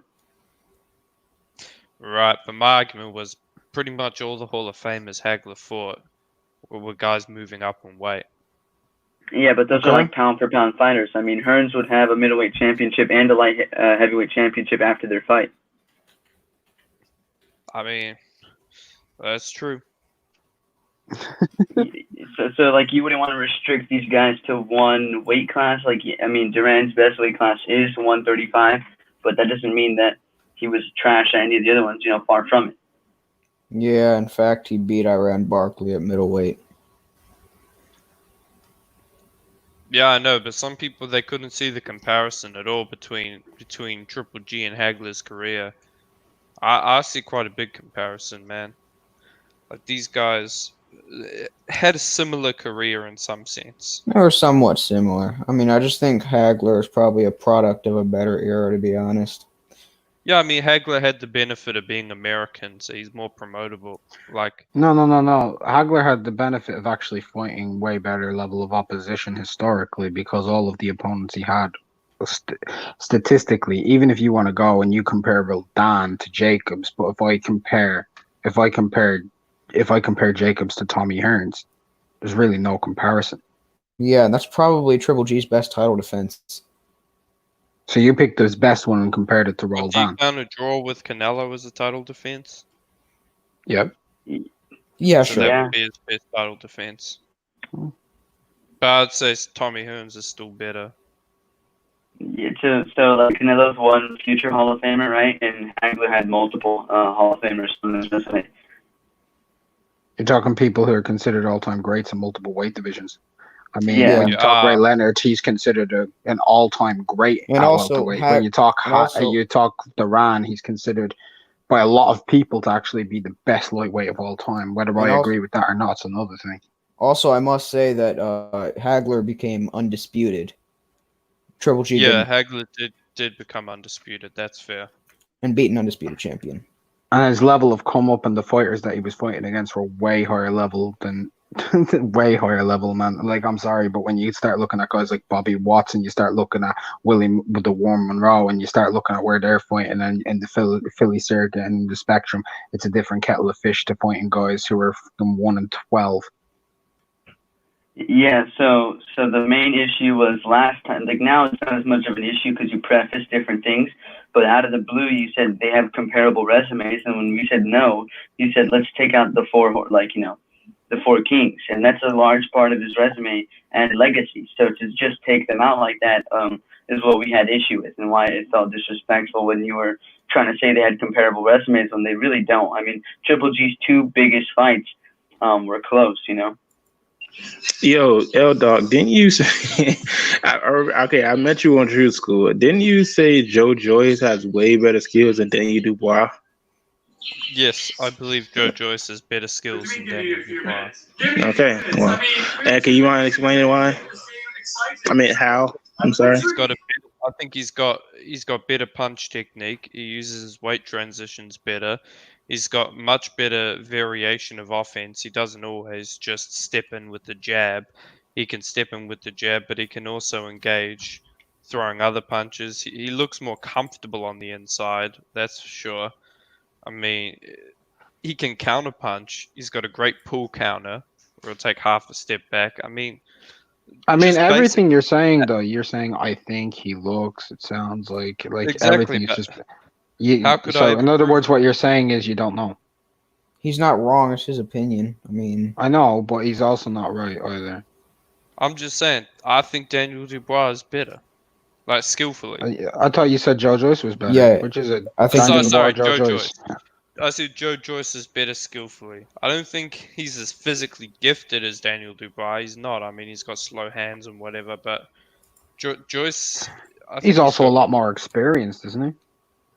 Yeah, I mean, if you count the weird pro type, amateur type background he got, but what about his actual amateur background as well? He's way more experienced. Dude's had over 100 fights more. There it is. I mean, I guess if you want to count it, I mean, I don't see. Maybe if he went Olympic, went to the trials, but battle. What? Throw in a dude who. Hold on. Joe Joyce was a silver medalist at super heavyweight in the Olympics. Yes, and lost a controversial final against Yoka. It was very controversial. I didn't know victory over Philip Ergovic. So Battle Rifles, you're trying to make fun of me for saying Joe Joyce has better skills than Daniel Dubois. Yet you didn't even know he went to the Olympics. Yeah, of course, I didn't know. I didn't know a lot of people got a medal. It doesn't mean that I can see as far as what he did in the pros. A lot of people if I told somebody George Foreman was a gold medalist, a lot of people wouldn't believe me. So, okay, that's fine. Right, hold on, battle, right? As far as pros go, Joe Joyce, he's beaten a former world champion. He's beaten a dude who's Luis Ortiz's best victory, right? And in Brian Jennings, right? He has those victories, and Daniel Dubois' best victory is what? Kevin Johnson, Nathan Gorman, or Kajanu? Yeah, I mean that's why we're going to see what they or can a dude do. who went the distance with a guy who got knocked out by Triple G at middleweight, Fujimoto and Ishida. Yeah, I mean, as far as what he can do, I just seen more skills with him. I'm not trying to debate on who's beating who at this time because they're going to fight each other soon. So I just think that if we're going to talk about the skills itself, I don't think he's at that level. I mean, he has skills. Don't get me wrong. I don't think he's just terrible. He's not like how do I put it? He's not like a Dominic Brazil. So what does he do better? What does he do better than who? You talking about Daniel Dubois better than Joe Joyce? Skill-wise. Skill-wise, I feel like he has a better jab. His combinations are very good. He knows how to bring in those uppercuts into play. He's good at cutting off the ring. He's good at coming in on the top with the overhand rights. And I really like his way of shifting over and coming over when a person is on the rope instead of just standing in front of them like most people do. He likes to stand over and shift and come over the top. He was doing a lot with Kevin Johnson. Even though he didn't knock him out, Kevin Johnson just has a really good chin, and he did as much as he could. He won every round, so I don't really blame him for that. So, but I think Joe Joyce just has a lot of defensive holes, and his footwork is pretty solid. I would say that it's not like he just stands too wide or stands too short, but I think he has way too many defensive holes. So how do you rate Daniel Dubois' defense? It's okay at the moment. Not all that great. He hasn't really been, attacked all that much, if I'm being honest. Like nobody really was in there. Almost everybody in there was kind of, playing possum. What do you think of Joe Joyce's defense lately, old dog? Yeah, look, his defense isn't the best. Yeah, So what argument are they going to use? Daniel Dubois got tagged with a clean shot from Lardy. What about Joe Joyce taking consecutive shots off of Brian Jennings constantly? Or remains the ring to the face? Well, even I'll be honest. Brian Jennings is really crafty for a short guy. He has really long arms. I don't disagree with that, but shot remains Stavern.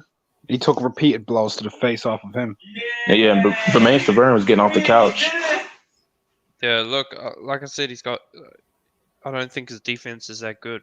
In fact, I'd say it's bad. I think Joe Joyce is quite a good chin, and he's it's not the best, but it's so basically, and I think he's comfortable, just trying to walk dudes down. But his offense is I've seen Joe Joyce get knocked out. I've never seen Daniel Dubois get knocked out. Yeah. So you're saying that basically, if we're talking about his skills, you have to look more towards his offense than his defense. His offense is better than Daniel Dubois, you think? Yeah, I think so. It's way more he's it's better, more variation to it. Okay, but also at the same point, Daniel Dubois seems to be able to get people into where he wants them to be. He puts people onto the back foot. Whereas with Joyce, he hasn't been able to do that in every fight. But Joyce is also comfortable counterpunching. He may be, but he doesn't do it very often. And the other thing about it is, when you talk counterpunching, yeah, against Filip Hrgovic, but with Jennings, he wasn't counterpunching a lot. Most of his success came when he was pushing Jennings back. But when Jennings was having him go back and dictating things changed. Actually, I think I have a reason for that, Unrivaled. Let me guess, it's because Jennings is really good in comparison to the opponents the ball fought, right? He's crafty. No. That's going to be the crux, right? No, it's going to be just something that certain boxers do. And it's what a trainer taught me. It's if you ever fought, I don't know if you call it this, but where I'm from, we call it sets. And that's where we put our hand positioning. Daniel Dubois is not super aggressive like Julio Cesar Chavez fight, but he has a certain set to where he's in a sense more threatening because he's he's in a sense like he's threatening towards the center line. If you know what I mean, like he has a more intimidating set to where he's a threat towards your center line. With Joyce, you talking about his guard? Yeah, we call it sets, but yeah, his guard, like his hand positioning.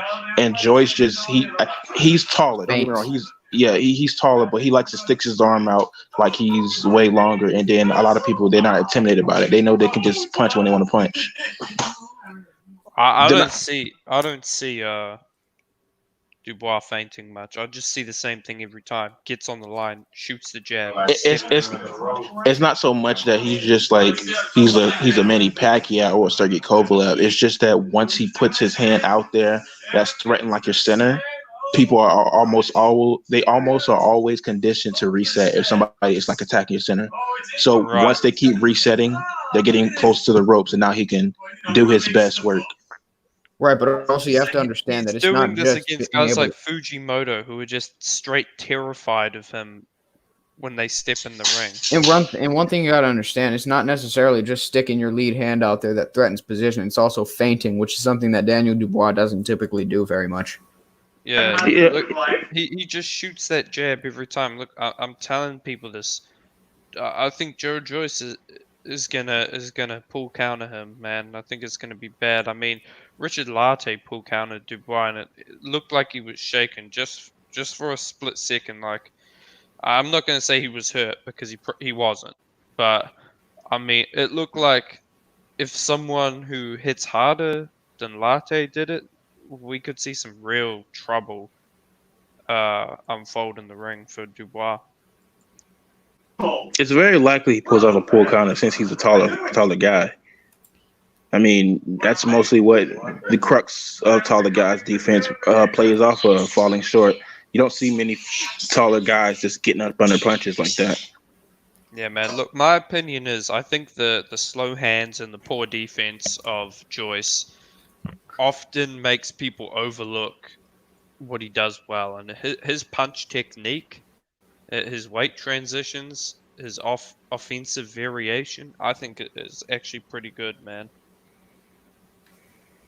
All right, then. I guess we came to that conclusion. If anything, I'd say what Daniel Dubois needs to work on most is his footwork. I think it's a little too stiff, in my opinion, and it's not. It doesn't put him in the best position for as far as balance and transferring over weight. Well, maybe him being stiff is just kind of how he is. That's just what he is. Maybe he needs to just learn how to be able to fight in the pocket and maintain position. I don't think being stiff is as big of a problem at heavyweight as people make it out to be. I mean, in the heavyweights, strength and power matters a lot more than in other divisions. Being stiff, I mean, people called the Klitschko's stiff, people call AJ stiff, and they've had great success in the heavyweight division. I mean, it's very rare you come across heavyweights these days who aren't stiff just because of the sheer size of these guys. People call Joe Louis stiff. Exactly. I think by the stiff thing, heavyweights are going to look stiff because they're big guys. There are exceptions to the rule, but by and large, they can't look like a Lomachenko in there with they're fluid. But you have to understand that. You have to understand, I'm not saying stiff in the sense that they're standing straight. He's standing straight up, or he's just so fundamentally sound that we call him stiff. I mean, like, in a sense that there's somebody I know that's just going to, in a sense, walk him in the shots because he's not putting his balance in the best order. Like, I'm not going to say everybody has to have the balance of, I don't know, Roman Gonzalez, but I think that it's going to be a detriment to him in one way. I think somebody's going to put him on his butt because his feet get tangled, and we're going to stuff like that. I think to me because he's predictable. Like that's the thing, man.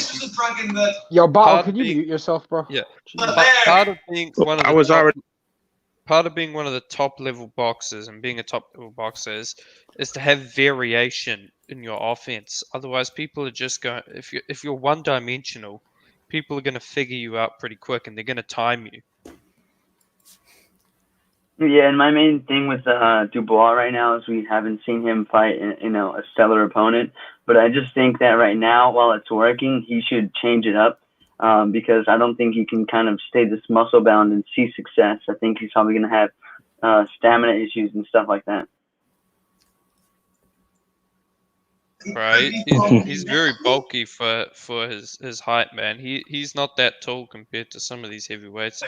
Like he was listed at 6'4", now at 6'5". But I mean, I think we know those height things are usually a little off. I want to see some of these heavyweights coming up get trained, but like a lightweight or something, just so they can put their stuff together. Like Joe Louis was one of the most fundamentally sound heavyweights ever. He was trained by a lightweight. I think, yeah, and I want to see somebody. I would even okay. Let's try to think of somebody real quick. Nacho Bernstein is not really training many guys anymore, except for guys in Mexico. So I'd say maybe I want to see like is there any lighter weight guys that just retired recently? Trying to think. Joey Gamache, there you go. He's a trainer. I don't know if Joey Gamache is the right fit. I mean, don't get me wrong, he was a decent guy, but as far as teaching the fundamentals, I think we could do better. Trying to think. Let's see. Robert Garcia, I guess. Yeah, maybe Robert. Yeah, maybe Robert Garcia. I mean, that's unlikely, bro. Like it's very rare you'll see a British fighter travel all that way to go to America and train with a guy like Robert Garcia. Why? I'll tell you, it'd be a good pick, Shane McGuigan. That guy seems to do well with these guys, man. I rate him as a trainer. Shoot, is Ricardo Lopez still alive? Or is he not? I mean, I don't really see him doing that, to be honest, just even conceptually. He's more likely just going to stay with his current trainer and slowly work his way up in terms of competition. But I'd really prefer if they kind of worked on some weaknesses he has now before he gets exposed, you know what I mean? I feel like a lot of these guys are waiting, or not waiting on purpose, but will kind of have fights until their skill set or their, the thing that makes them good gets exposed, and then there's a game plan to beat them. And, like simple things like, I don't know, stop having him lift weights or whatever he's doing to bulk up so much, because you really don't need that. It's not like he doesn't have power, right? So, yeah. Oh, another person I thought of was Eric Morales, but he only trained one guy, and that was Jesse Vargas. That was like for one fight, I think. Yeah, I don't see either Eric Morales or fucking Ricardo Lopez training Daniel Dubois, a 6'4", 6'5". No. I was talking about in general, like some of these heavyweights coming up, like I don't know. Maybe Duran. Duran's gonna likely teach like pressure. I don't know if Duran's gonna be able to help Daniel Dubois fight outside of his natural style, which is fighting at range and counterpunch. Duran is one of the most craftiest fighters that ever lived. He can box, like yeah, he can. Oh yeah, man. Yeah, he really can outbox people and like put them really on their best work, because the guy has some of the most underrated defense in the game. So yeah, I'd say he could teach it. I think only time we have seen is with Shane Mosley, and I think Shane Mosley just so one dimensional that he just wasn't going to apply what Roberto Duran taught him. So a lot of his weird angle, but a lot of Duran's defense was him basically leaning over you or using weird angles, and I just don't see Dubois doing that. No, he can teach him how to roll with the shots. You know how you would see Roberto getting hit. Sure. One of the things about Roberto Duran that just made him so good, in my opinion, was, we assign specific attributes to specific styles, right? Like a pure boxer, we assume he's got good hand speed, good footwork. A pressure fighter, strong, good chin. But the thing about Duran is he had all the attributes of a pure boxer as well as a pressure fighter. I mean, he had good footwork, he had fast hands, he had good defense. He had a lot of these attributes to go along with his pressure fighting. Just an all-round very gifted fighter. But look, if we're talking about trainers at heavyweight, I've got a feeling that Sugar Hill Stewart is probably going to be one of the best trainers for heavyweights. I think that Kronk style is perfect for a lot of these heavyweights. Yeah, I agree with that. I just think that Kronk style for heavyweights, it's perfect for them because you look at heavyweights, right?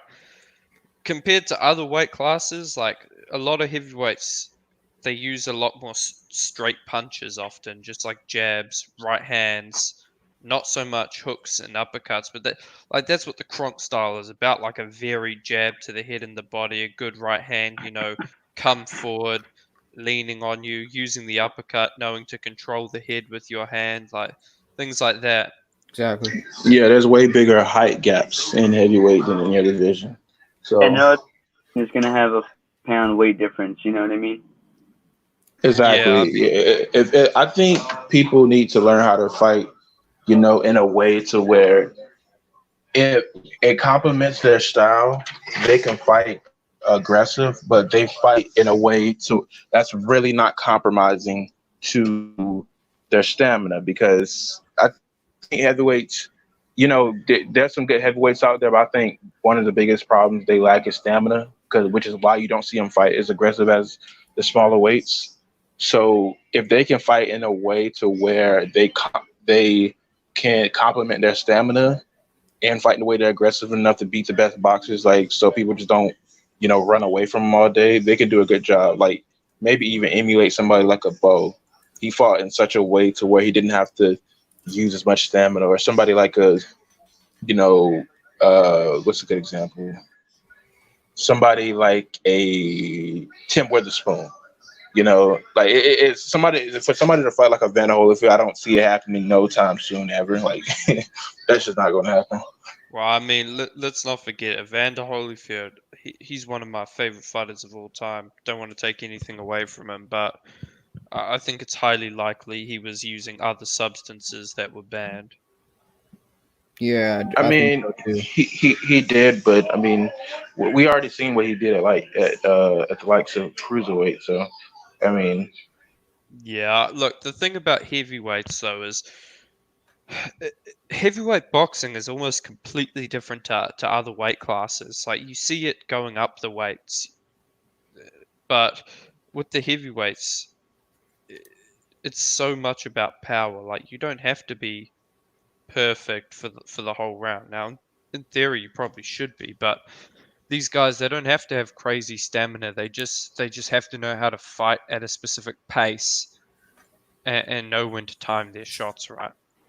Yeah, so that's almost the issue at the moment with heavyweight boxing, and that's something I was watching a video which Emmanuel Stewart highlighted, is that people are essentially focusing more on their power and size than having a guy who's coordinated, skilled, responsible defensively, good timing, kind of building that that toolkit before you enter the ring. You gotta, they're more worried about how the guy looks. Like, oh, is he a big guy? Is he got a good punch or whatever? And they're not really building them up, and that's kind of the issue you see with Wilder, right? Like, imagine if Wilder had good boxing skills technically, right?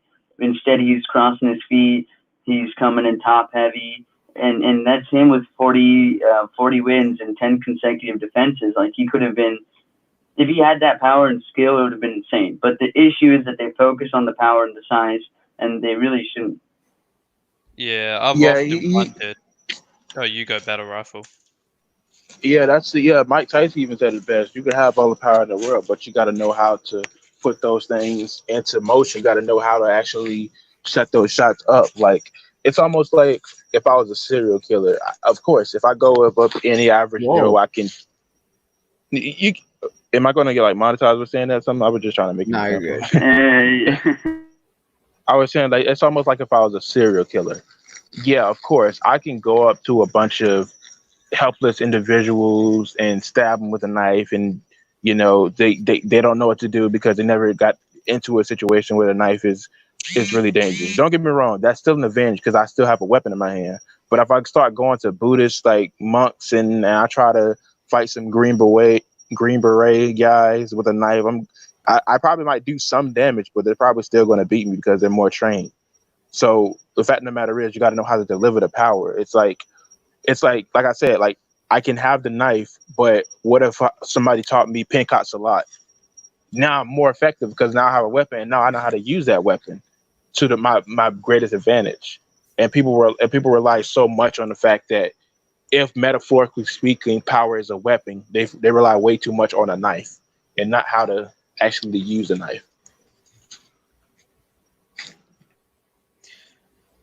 Yeah, man, but look, like with these heavyweights, I've seen good heavyweights who just lack power, and they can't. They just for some reason they don't have much success as guys who really have power. Like I mean, we're looking at this current crop of heavyweights. I mean, Tyson Fury. Do we actually know like what his punching power is like? Because I really can't gauge it. I think it's decent enough for his size. Yeah, I don't think it's like one punch lights out power, but it's respectable, and his defense and the way he can just adjust to guys can sort of negate the power, but also pressure can give him problems. Yeah, we already saw with Wallen, even though, or Wallen, or however you say his name, but he was giving him some issues because he wasn't much, he wasn't much bigger than him, and he was coming at him with a high velocity of punches. Now imagine if that guy had punching power, we might have seen a different whole story here. You know what I mean? Because even Fury, even though it was giving him trouble, he was able to just overcome it and like push back on him, and essentially he was able to get that victory. But styles make fights, and Fury just happens to have an ideal style for the top heavyweights right now. Yeah, man, he had to adjust. He had to put those things into play. And if I feel like most of these heavyweights should watch the old boxers, really get their footwork right, really get their stance right, get most of this stuff right. They don't try to work on it because the knowledge is not what it used to be. People just only watch one fighter, and that's Floyd Mayweather. They try to emulate him, and they do horribly. So, 100% agree with you. Yeah, most prospects today just watch Floyd and just run with the style like an instant. As soon as they go on the front foot, then they go to sea level immediately and they get beat. Exactly. And a good point I want to mention now that we're on this topic, a lot of boxers, in my opinion, they spend so much time moving backwards that they never learn how to move forward. So actually, sometimes the best way to beat a boxer, like in a sense that if we're taking into account a boxer that's a back foot fighter, is be a boxer. I know a lot of people like, be the matador, be aggressive against him, but they spend so much time moving backward that they never learn how to cut off the ring. They never learn how to jab their way inside. They never actually learn how to get somebody to the ropes. I'll tell you. Oh, you go ahead. No, go ahead, bro. Yeah, I was going to say, I'll tell you what, though. I noticed the opposite with heavyweights, man. They spend all their time going forward, but they don't go back because often they're matched against guys who are much smaller than them and are afraid of them, and they just go forward, march them down, and beat them up, man. Actually, I think more heavyweights go backward than anything because if you have the height, then usually the smaller fighter is going to have to go after you. Like it's rare that you usually see shorter fighters just outboxing taller people. Yeah, so, I mean, I wouldn't even say they necessarily have back foot game. I just think they, I honestly just think they fight in the pocket more so than anything else. And if they go forward or if they go backward, it is what it is. I don't know. Yeah, maybe you're right about that. I think a lot of boxers underestimate the importance of movement. I want to say movement more so than footwork because, I mean, yeah, they're pretty much the same, but movement in general. I've been doing a rewatch of the Four Kings, and man, Sugar Ray Leonard's movement in general, the way he was able to move around that ring, it's beautiful to watch. See, I got something for you, L-Dog. I want you to go on YouTube and type in "The Art of Moving" by Wiley, and you can watch a video on it's a video on Roman Gonzalez. It's a video on Jose Napoles, and it's a video on Joe Louis. And the guy who breaks down the video explains to you why footwork is such an important part of boxing when it came to people like Joe Louis, Jose Napoles, and Roman Gonzalez, because they have some of the best footwork that, in the game, because they know how to expertly get their way inside, cut off the ring, put themselves in a position to where they can throw their left hooks or their right hands without compromising their balance. Like a lot of people think that, when you throw the left hook, you just you twist, you pivot on the foot, you pivot on the left foot. That's all you do. I think a better way to throw the left hook is, it's unconventional, but I've seen boxers do it to where it really works out, is you stick your right leg up, then you throw the left hook. And that might sound very unconventional, but it works because, in a sense, you're throwing yourself in a way to where your leg is up. So even if you miss the shot, you can put your right leg down and catch yourself. If you just pivot on a left hook, it's easy for somebody to catch that hook and then throw a left hook. You trade hooks, in a sense, and that guy knocks you out. So makes your stance a little more square, but it puts you. I don't know, because like when you say stepping with that right, again, it makes you a little more square, but it does allow for more power to be generated on that hook. Yeah, if you're going to be square sometimes, or if your weight. Yeah, you're gonna be square sometimes, and the best thing to do is when you're square is, if you're gonna end up square, either you follow up with a punch or you follow up with the block. I'd say the best block to use at that time is probably cross blocking, because if you're trying to use a regular block, it's going to come down the middle, or just come back at an angle. So well, you gotta follow up with some punches, so that I think you, like, say you got your opponents cross the rope, right, and you do that, you step around with your right foot. It makes you kind of square. You have to throw some punches, so it makes your opponent almost change the angle to where you're not square anymore, but you still got that punch in. Well, not necessarily. Sometimes you can just use your arms. You can use your hands to position a fighter in a way to where he can't fight back. Boxing is one of the sports that it really tries to emphasize hit and not get hit. So the thing about boxing, when you're fighting, you have to understand that there's a lot of ways you can try to hit a fighter, but you have to find out how to get out of the range and not get hit in return. So, of course, I think a best way to think about it is, if you can't move yourself, then move the boxer. So if you threw a left hook and there's no way that you can change that ankle fast enough for him to return, then cover. As soon as you do that, look, cover and push the fighter back, or just tie up in the clinch, because you can't move your body fast enough for him to come back with a counter. So stuff like that. Yeah, I think Roman Gonzalez is the master of doing what you're saying, man. Like, that guy's footwork. Like, I mean, there are different types of footwork, obviously. Someone like Sugar Ray Leonard has completely different footwork to someone like Roman Gonzalez. But on the front foot, we're talking about cutting off the ring, getting into distance. I mean, for Roman Gonzalez, it's not even the speed. It's just the complete fundamentals and the understanding of where he is in the ring. I mean, it's amazing, because we look at someone like... It's not even just applying pressure. It's also just being able to box. It's like, we look at someone like Lomachenko. Oh, yeah, you go. Yeah, he has a good, hard, stiff jab. And he's able to keep distance. Well, he can't do that as much anymore since he's encountering much bigger fighters. But, back in his younger days when he had more energy, I mean, that dude was almost like a modern-day Duran. Oh, yeah, that dude, he can put some like combinations together. And people, like, they always like to talk about, the greatest combinations and punches is Lomachenko, Canelo. I agree. I'm not saying that I disagree, but almost everybody forgets about Roman Gonzalez. It's weird to me. Roman Gonzalez has top tier combinations. I'm talking about combinations you will never see people throwing, like a jab to the body, a right hook to the head, left hook to the body, left hook to the head, come back with the right hook, and then angle off, and then throw a left hook to the sternum. Like, you don't see stuff like that. Like, his combinations are top tier. I have a question. I was just I've been listening. There's a part of statement being made about fighting is about hit and not get hit. Then a separate thing about combinations. Like, what do you guys think of the Mexican style of fighting when it comes to that whole concept of hit and not get hit, and also footwork?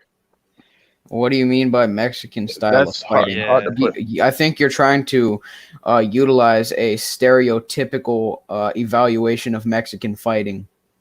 Like, I mean, there are many different styles. I didn't come up with the phrase Mexican style, but when I said it, we all have an idea about what that is, right? I mean, we can define the term if you want, but I'm not trying to be stereotypical. There's a thing in fighting called Mexican style. Even then, honestly, I don't even think people. I'm not trying to be too technical, because, but I think. Even then, I don't think people just called it Mexican style before Abel Sanchez started saying it in Triple G. But I don't know.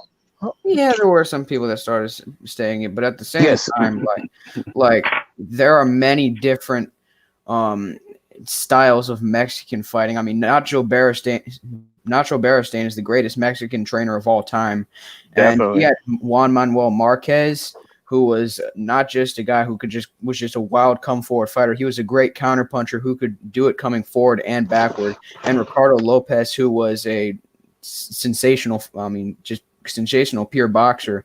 Listen, just because you don't have to be Mexican to fight Mexican style. I think that is the stereotype, right? I'm just talking about the Mexican style, not whether or not the person employing the style is actually Mexican. Okay, so can you put that maybe? Hey, one thing I'll say about these styles is I think like using a country or a region is not the best. I think in specific countries there are influential trainers who have a lot of influence. Like in Ukraine, I mean, obviously Anatoly Lomachenko has had a huge influence on Ukrainian boxing as a whole. I mean, pretty much all the Ukrainians you see coming up have picked specific things from that, whereas in Mexico, we're talking about, is it Beristain? Is that, how do you say his name? Yeah, Nacho. Nacho. Yeah, I'll call him Nacho. You see with a lot of his fights, they're all excellent counterpunchers with great combination counterpunching. You see similar things with Reynoso, but with someone like Robert Garcia, you see something perhaps more basic. More fundamental and timing based. I'll put it this way. I mean, is there some sort of like sensitivity around defining what Mexican style is in boxing? I'll explain It's it. just hard. If we're gonna go off the stereotypical what we see most of Mexican boxers train and what they do in the gym, I'll go ahead. Usually, you see a lot of Mexican boxers. They're not so much at a point, and I don't want to sound stereotypical to other races, to the point of where they're just sitting there taking shots. You almost always see a Mexican boxer moving on his toes, moving and pivoting. Another thing is you see a lot of Mexican boxers, they like to do what I call a 45 angle degree offense, where they angle themselves to the left and throw a lot of left hooks, uppercut, left hooks, uppercut, left hooks, uppercut. They like to do a lot of that. Another thing is they are very great when it comes to fundamentals, when it comes to combination punches. You can almost always look back in boxing and say some of the greatest combination punches of all time were Mexicans. Why? Because they were taught that in the gym. You can look at Julio Cesar Chavez, Ricardo Lopez, Eric Morales, Marco Antonio Barrera, some of the greatest combination punches of all time. And that's the way they were taught. And that's the stereotypical way we see most Mexican fighters fight. Yeah. Yeah, I wasn't making a statement about how Mexican fighters fight. Really, that's not really. I was just saying, there's a European style that's straight upright and 1-2 focused. I was saying Mexican style was mostly in the pocket and based on combination punching. It's mostly up front. It's maybe mid range. It's not necessarily using the apron and your feet and creating angles. It's mostly toe to toe kind of thing. Toe to toe combination punching. I will say, when the Mexican style you're sort of referring to does have a form of defense, because when they try to close in on you, sometimes their offense can be their defense, as in they'll close in on you and fight you inside and smother your offense. So that is a way they do conform to the hit Also and not tight get hit guard. formula. The tight guard they have. Yeah. And let's be honest, it's nothing new under the sun. You might reference a fighter to one style, but they almost always are emulated from another fighter. Like, Joe, in a lot of ways, this might sound really crazy, but a lot of ways, Julio Chavez remind me of Joe Frazier. Why? Because of the way he bends at the waist and some of the ways he comes up with the left hook. And he likes to fight a lot of times from the hip. And what I mean by the hip is he doesn't just stand straight up and throws his shots. He likes to bend down at the hip and come down with his punches. So, there's always a fighter that done it before. And that fighter would happen to be black. And then maybe before him, he probably emulated Jack Dempsey. You never know. Yeah, I'm just, it seems, not saying that Mexican style doesn't have a defense to it, but how does it, like you're saying, conforming to the hit and not get hit part of it? Like, not just defense, but how do you make them miss and make them pay kind of thing in a Mexican style? Like, is that part of the Mexican style? Because I thought, in my mind, it's about combination punches and your ability to take a punch and deliver a punch. Well, it's not necessarily just taking a punch, and that's what I think your definition is kind of different, because you did see Chavez take punches, but he wasn't in his prime. He wasn't down to just get punched in the face over and over again. He would bob and weave, kind of like how he was saying he adopted almost a Joe Frazier style. Yeah, no, I'm just talking about the style, not the specific practitioner. I'm just saying the style in and of itself. Like, right, when you talk about a guy in Mexican style, it's usually what you're talking about is a guy who's willing to stand there and trade toe to toe, right? Well, they'll be willing to do that, but I don't think that's the goal. Not of a high level. It might just be IBT, because you just have those fighters that be like, you can throw all these punches to my face all day. I know if I hit you with this one body shot, you're going to your knees. Yeah, so, some fighters just use that because when you're in the ring in like a really big fight, that adrenaline keeps their punches from actually hurting. So some fighters don't really fear that, and they can just take those shots and just allow themselves to land their own and be patient with that. Like, for example, what Spence did with Porter. You have to know as a boxer when to fight and when to box. You have to know there's a certain time and place for everything. If you know a fighter is just not willing to engage, you're going to have to be willing to fight him, like, in a sense, brawl. If you know that the fighter is, in a sense, very, very brawl heavy and he can catch you, then you probably have to be willing to box. If it's a guy who's a little combination of both, you have to be willing to do a combination of both. You have to find the perfect, balance between. Do you think we're going to see a redefining of the American style almost? Because to me, it looks like pretty much all American prospects, like not all, but so many of them are using the shoulder roll now. I mean, you see guys like Devin Haney uses the shoulder roll. Teofimo Lopez uses Chris Colbert. roll. Chris Colbert uses it. Caleb Plant, he's a young guy. He somewhat uses it. I mean, Shakur Stevenson, not so much. But the one thing I notice is they're all leaving their lead hand down. Yeah, and I don't like that at all. Honestly, I don't like that at all. I think the way fighters should use the shoulder roll is how the old boxers use it, and that's in spurts. You don't use it for the whole entire round. You're just going to get clipped on top of the head all day. There's a time and place when you have to put your hands up. I guarantee you, if you look at those same boxers like Devin Haney and Floyd Mayweather, they almost always fought with their hands up when it was in the amateurs, because there was way too many punches coming at their head that they could just fight with their hands down. So in a sense, they got very lazy once they got to the pros. I think, in a sense, more fighters should fight with their hands up, because you can fight in a way to where you don't have to blade your body so much. You have to come across. If I sit right in front of you and put my hands up to you, I don't even have to come in behind my jab. I can just throw my right hand and then not hit you. Unless you're an absolute expert at the Philly show like Floyd was, or George Benton, or James Toney, you shouldn't use it. It's a stupid idea. Yeah, I'll tell you. The way I think a lead hand should be used is how the Eastern Europeans use it. I think it should almost be like a fencing. How they use it in fencing. It should be probing. It should be feinting. It should constantly be out there judging the range. Exactly. Jabbing. Like that, in my opinion, is how I think. Like, look at how Lomachenko uses it. How he feints with it. How he probes with it. How he will touch his opponent's guard. How it's always out there. I think it should be like not to hurt you, but to kind of gather information almost and keep you thinking. Yeah, I mean, I don't really see how these new fighters are getting schooled the way like Floyd fought. I don't really see that changing until, of course, another really successful American fighter comes with a more unique style. Yeah, like Errol Spence, maybe, but no, you don't think so? I don't think he's going to reach the heights that Floyd did, to where he's going to influence all these American fighters to fight it a completely different way. Yeah, I think even Spencer's style has some flaws that people wouldn't be able to handle, kind of, Yeah, and he also tried some fighting techniques that a lot of people would be more so afraid to use. Like, for example, what he was doing to Sean Porter. When Porter was releasing his output, he would just lean on him and try to stop his balance, or he would use his forearm to Sean Porter's forehead to push his weight back to his back foot. But that requires some risk, because Porter could just get to your body. Some fighters are going to be afraid to do that, and a lot of fighters just aren't.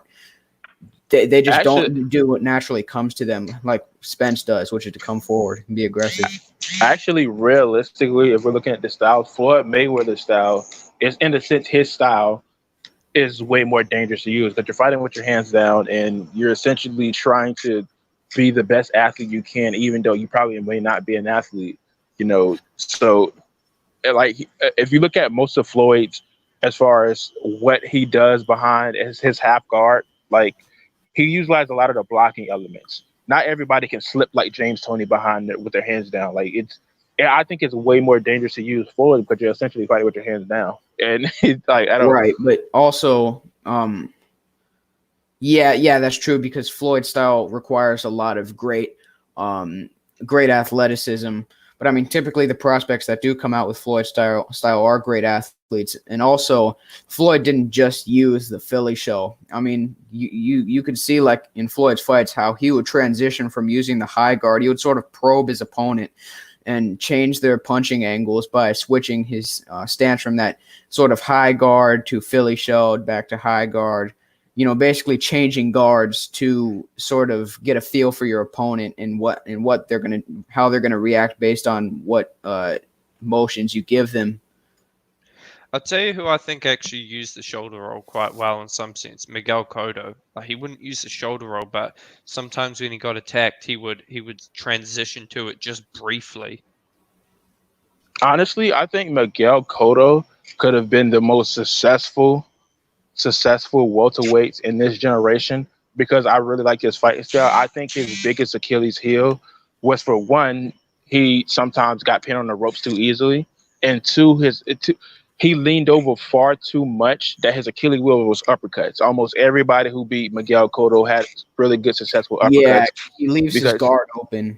Yeah, he instead of just having his hands out to the point where I can come down and bat down your uppercuts, it will almost be, in a sense, he would keep his arms up in a triangle form, like it almost inviting people come up with uppercuts. Like, also, and a lot of this is because Cotto was his style required a lot of energy and a lot of exertion, but one of the main flaws in Cotto's game was oftentimes he gassed out. Against Margarito in the first fight, against Clottey, against Mosley, where Mosley was pretty much had him running in the last probably 3 or 4 rounds. Mm-hmm. That was one of the main things that actually cost Cotto. Yeah, Cotto can actually Cotto, and a lot of people don't really know this, but Cotto was actually, in a sense, outboxing Mayweather in some of those rounds. Like, people don't like to see that. They just think that if you actually listen to the podcast where people are just saying he's not landing anything, which is not true. I think if you watch his best round, it was like the 6th, when he was actually sticking and moving. He was actually sticking and moving against Floyd. Floyd couldn't counter him as quickly enough, because Cotto would come in with the jab.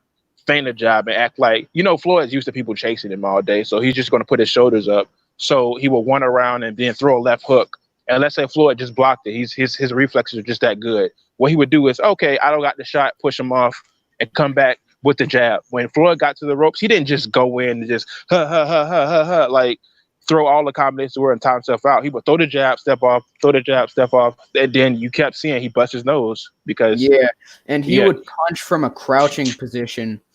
Good point. Actually, sometimes get off of Floyd's field of vision sometimes because he would use angles, crouch really low, and then he would feint whenever Floyd would signal that he's going to try to counter or throw the straight right hand off the Philly shell. And even though Floyd was successful, there was still, there was still a trade-off because Cotto knew what was coming next.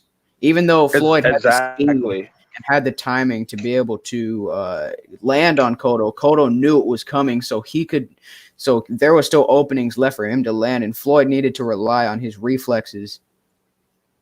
Go ahead. I'll say a thing about Cotto in that fight was I think Pedro Diaz was I think he's a great trainer, and I think he's a great fit for Cotto. You look at how they trained leading up to that fight, they were focusing a lot on changing angles, because I think that's how you beat someone with the shoulder roll. You have to give them different angles. A lot of guys think just overwhelmed with pressure. It can't be that, man. You gotta constantly feint, change angles, force the reactions from them, attack at them from different angles to where they can't use that catch counter. Yeah, you have to step around the shoulder. If you step around their shoulder and at the angle, like they can't really roll it because the hook is right there. Yeah, and it's hard for them to pivot because when they're in that Philly shell stance, in that defensive Philly shell stance against the ropes, all of their weight is transitioned to the back foot. So it's hard for them to pivot without just being completely off balance. Exactly. And you actually reminded me, there's one fighter I think would have actually dominated Floyd, and a lot of people don't believe me at all. They just think I'm crazy, but people really seem to underestimate this guy because, don't get me wrong, it's kind of cheating because this guy was bigger and Floyd is not a natural at that weight. But I think this guy would have definitely dominated Floyd, in my opinion, and that's Terry Norris. Terry Norris, in my opinion, would have threw way too many combinations for Floyd to just sit there and roll. And Terry Norris is not a guy who compromises his offense to what a point he's smothering it. He's never that guy. If he throws a combination, he's stepping in, step back, stepping in, step back, stepping in, step back. He's almost always regaining that balance. And then you're talking about a guy who he would be so up on points that he would be, okay, I don't even have to knock you out. I'm just going to sit here and run around. And Terry Norris had some super quick feet. You want to talk about some guy who has some quick feet? Terry Norris had some super quick feet. So I think Terry Norris would have dominated Floyd. But that's kind of cheating since Floyd is not a natural 154 pounder. So yeah, and I mean, I sometimes wonder how Floyd would have fared against guys who, had the footwork at those weights, and didn't just have to rely on coming forward and being able to pivot around on the inside. I mean, exactly. Terry Norris had Floyd's speed at the weight. I mean, yeah, he just said his issue was his chin. Yeah. And I don't think Floyd is punching hard enough to knock Terry Norris. When he got knocked out, those against guys were really good punchers. Simon Brown is a hard puncher. Julian Jackson is a hard. Marine Jack Hawk, I forget his name. How you pronounce his name? A hard puncher. They hit hard. And the fact of the matter is, when it came to Floyd, a lot of people, they keep doing this, and it's so weird. I don't know why they do this. They say, "Oh, Floyd will just walk him down like he did Zab Judah." Like Zab Judah? What? Like we're going to compare Zab Judah to Terry Norris, to Sugar Ray Leonard. If Floyd is, if people let's just pretend for a second, and I'm not saying that this is going to happen. Let's say Floyd was down on points by like 4 rounds. Could he be able to walk Sugar Ray Leonard down and then get the victory? I don't think that's possible. Fuck no. No, that's not going to happen. That is not going to happen. This is what I was trying to tell someone the other day. Floyd started his career at 130. Sugar Ray started at 147 and went to 168? Was it 168? Yeah. 175. Was it 175? Because when he beat, was it Donnie somewhat. Yeah, I think it was 168. That was for the super middleweight title, but they had the inaugural 175. So I don't know if they gave him that title because he was fighting at 168. I don't know what it was. It was for both those, so maybe it was a catch weight. But look, Sugar Ray was 5'10". He had a reach advantage over Floyd. I mean, Floyd was 5'7", and he started at a much lower weight. Like, nah, he can't walk him down. I mean, if you can stand toe to toe with Duran for 15 rounds, oh, fuck no, man. It's not likely. And like, let's use somebody who's not as big. Let's say if he were to fight a Pernell Whitaker, is he going to walk down Pernell Whitaker after 4 rounds deep? Like, did you not see his performances? Like that doesn't seem right to me. Floyd is a good boxer, but I will say though, Floyd may have the ability to. Pernell Whitaker was also a guy who struggled. Being able to come forward against really crafty boxers because he fought Dios Bellis Hurtado. I mean, he was past his prime to a certain degree. But you have to put things into account. When it came to Hurtado was a guy who was way taller, and he threw combinations in a sense, like I said, Terry Norris. He would come in, come out, come in, come out. Actually, what Floyd was too. He had a 72-inch reach and was 5'8". He does. Don't get me wrong, but he's not the type of guy like Hurtado who's in a sense towering over Pernell Whitaker and throwing these type of combinations. That's just style difference aside. He's not that dude. Floyd is a minimalist as far as what he throws. He throws good, decent amount of punches, but he's not Ali. He's not going to be free. The issue with Floyd is that he actually has 2 different styles. He has 2 different careers, and he fought 2 different ways. Before, he used to throw away shots. And then he became conservative. Right? Pretty Boy threw away shots. Floyd made every shot count. Even then, people like to talk about Pretty Boy Floyd. And Pretty Boy Floyd, 130, compared to other 130 pounders and 135 pounders, that's not even a lot. Let's be completely honest. He's accurate. I'm not saying that. No, I'm just talking about his output. I'm not just talking about his output, like him being conservative versus not conservative. The conservative Floyd Mayweather is Money Mayweather. Pretty Floyd was not conservative with his shots. Even then, like if we're going to talk about Pretty Boy Floyd, we're going to have to compare him to the other super featherweights or lightweights. Pretty Boy Floyd, even for a lightweight or a 130-pounder, that's not even a lot as far as work rate goes. I'm not saying that. I'm not accusing you of anything. I'm just saying that's not even a lot. I'm talking about fantasy-wise. But I'm just saying it wasn't conservative. Yeah, he just wasn't conservative with his work. That's all. That's all.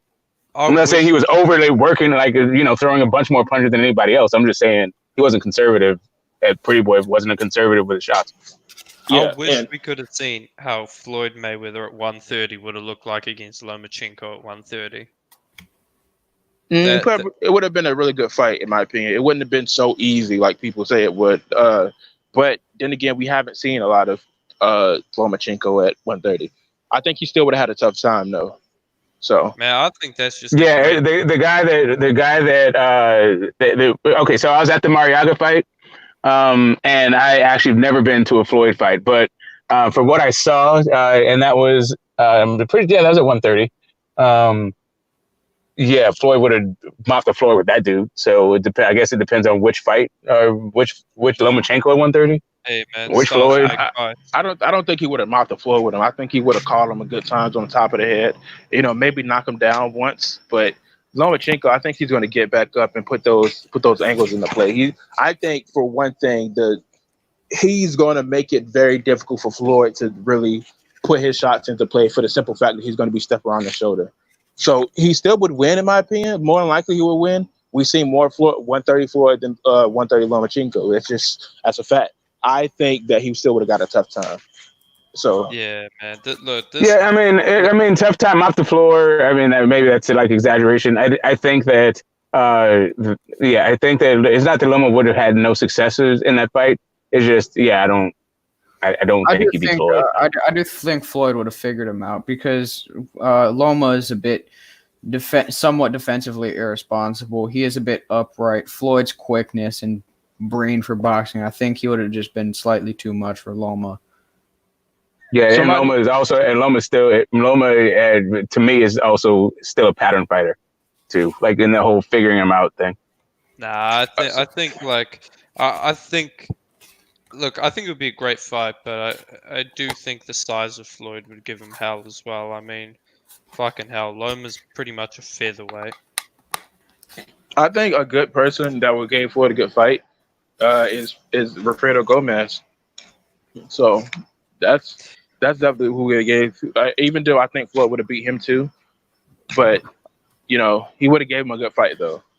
I'll tell you this though, Get the Smoke. After the Teofimo fight, I think we'll have a much better idea of how that fight would have went. Like, obviously different fighters, but Like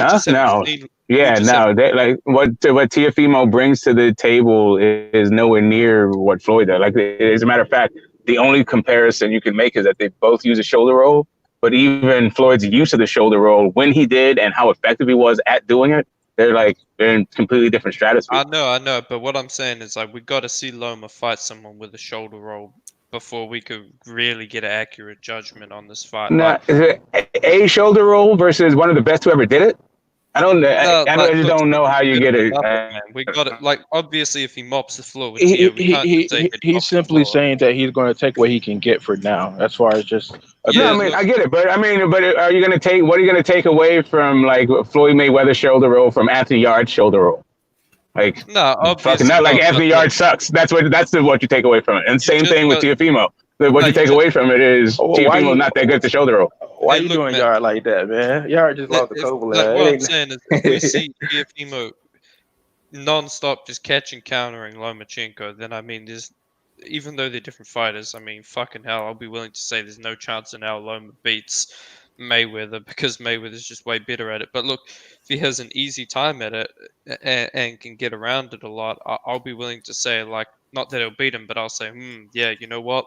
He did do well against that style once. Obviously Floyd's a lot better, but it makes it more interesting, Man, I'm telling you, the thing is that Floyd has way too many other defensive wrinkles too. Yeah, go ahead.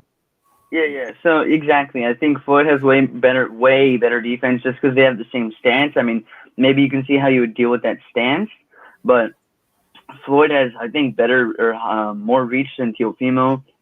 Floyd has better defense, and if Teofimo is getting tagged up by Comey, not in a bad way, right? But he did get I don't really think Comey would have seen little if any success against Floyd, right? And I think he at least was competitive for like that first round. Afterwards, realistically, the only person you could have said that in a sense would have gave you a very, very, very okay. Let me take that back. Probably a small chance of giving you a way of analyzing it was probably Guillermo Rigondeaux was his size. So that's not it's not. Rigo at southpaw though. Well, okay, good point. That changes the angles completely. Like, I mean, we'll never know, but I mean, we got to at least see the styles first. But again, it's kind of pointless me thinking about it, because fucking hell, Floyd didn't even use a shoulder roll against southpaws. Yeah, he used a high guard. I mean, he did. I think actually, when he first came out, he did use it. I think he just found out. Yeah, he shoulder rolled Zab too. He shoulder rolled Zab. Yeah, he did use it. I think he did, and he had a lot more trouble against southpaws when he used the shoulder roll than when he didn't. Yeah, I think the thing is. Yeah, here's really the thing is Lomachenko, in order for you to figure out but let's just say that there are no all-time greats, Hall of Famers at 130 or 135 right now active, right? Or guys who you can even project it's going to be that way, right? So for Loma to get marketed for his career ongoing right now, you're going to have to put him into fantasy matchups against some of the best that ever did it. Or else, what else do you do? Him being Teofimo, who gives a damn? Him being Devin Haney at 135. These guys are not going to go down as I don't even think they'll be career lightweights. I think they'll have a couple of fights at lightweight and end up as welterweights. Yeah, man. Intangible. This brings me to an interesting point. What, in your opinion, do you think Lomachenko, given the current state of his career, do you think he is a Hall of Famer? I mean, practically, not in your ideal Hall of Fame, And what would he have to do to become an all-time great? Because I'm pretty sure everyone will agree here he isn't an all-time great. I do think he's a Hall of Famer at this point in his career. I mean, as far as an international boxing Hall of Famer, I think Teofilo Stevenson is in the Hall of Fame. I mean, you take Loma's amateur career, which is arguably the greatest of all time, to add on to or with his professional career, which has already been amazingly successful, with him being on many people's pound for pound number one, to pile that on with his incredible amateur pedigree, that's Hall of Fame worthy without a doubt. I think the problem with that intangible is that people like to use that excuse for everything, though, because they say Rocky Balboa is in the Hall of Fame, so how come this? You know what I mean? Like, that's But we keep saying that, but Rocky Balboa is not in the Hall of Fame. Yeah, okay, but that's also different because we're talking about amateurs, not like a movie stars here. Yeah, right. So Arturo Gatti is. Yeah, and Arturo Gatti is. I mean, once we start talking about Hall of Fame credentials, which I think Loma definitely has Hall of Fame credentials. And you look at Arturo Gatti, it's not only it's the fights that he was in, who he fought, and then also the way that those fights turned out. Like, he was a really exciting boxer that was in a bunch of really tough really exciting fights, and he fought Hall of Famers. So when you take his career on total, and you see what the Hall of Fame criteria is, then you can start bouncing out against other people, right?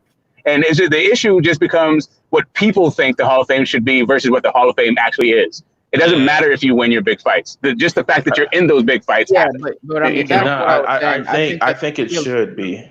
I think that Teofilo Stevenson is definitely justified to being a Hall of Famer. So imagine a guy with his amateur pedigree plus the professional career. I mean, that's absolutely deserving. Now to your second point, should he be considered an all-time great? Now, all-time great, I have pretty high standards for that. Like, for example, let's say a Shane Mosley. I don't think Loma has reached Shane Mosley standards yet.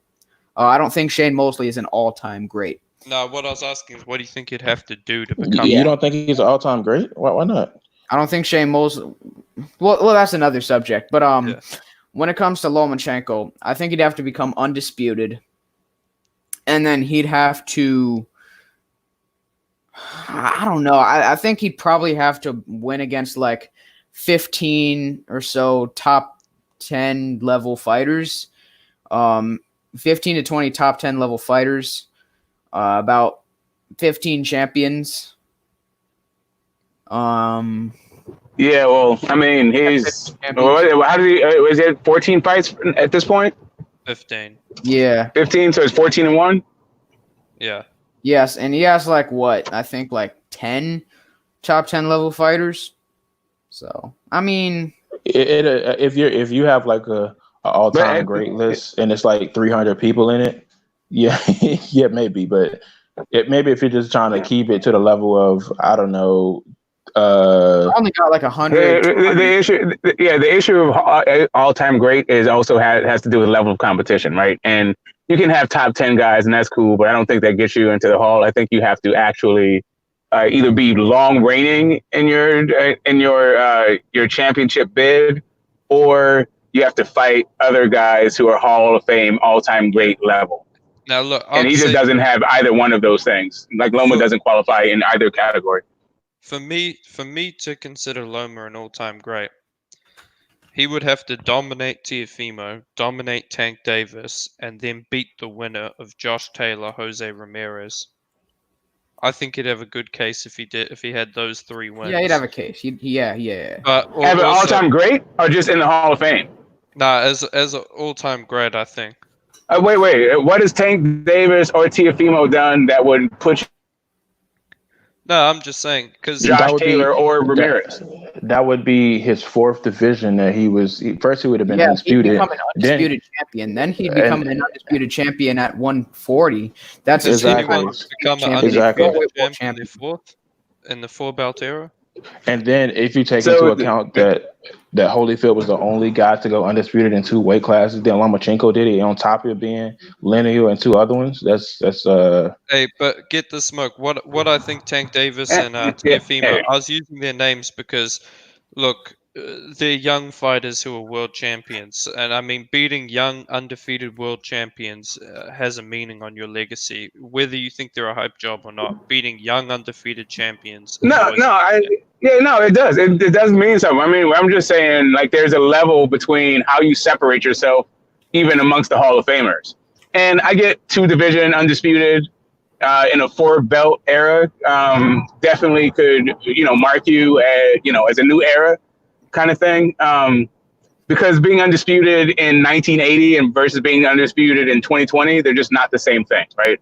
There's more politics involved. I disagree. I think, look, I understand it's harder politically, but at the same time, when there were less bouts, you had to fight a lot of fucking good contenders to actually get it. No, definitely. I'm not saying. I'm saying that it is just different, right? I think I'm not comparing them to say which one is better or which one is worse. I'm just saying it's just not the same thing.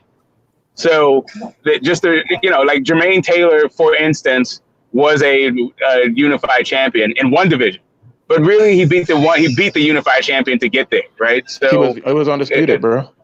I mean, that's what I'm saying. Undisputed. We're talking about undisputed, right? We're talking about undisputed in two different categories, right? So if Jermaine Taylor would have captured a second undisputed, would that have made him an all-time great?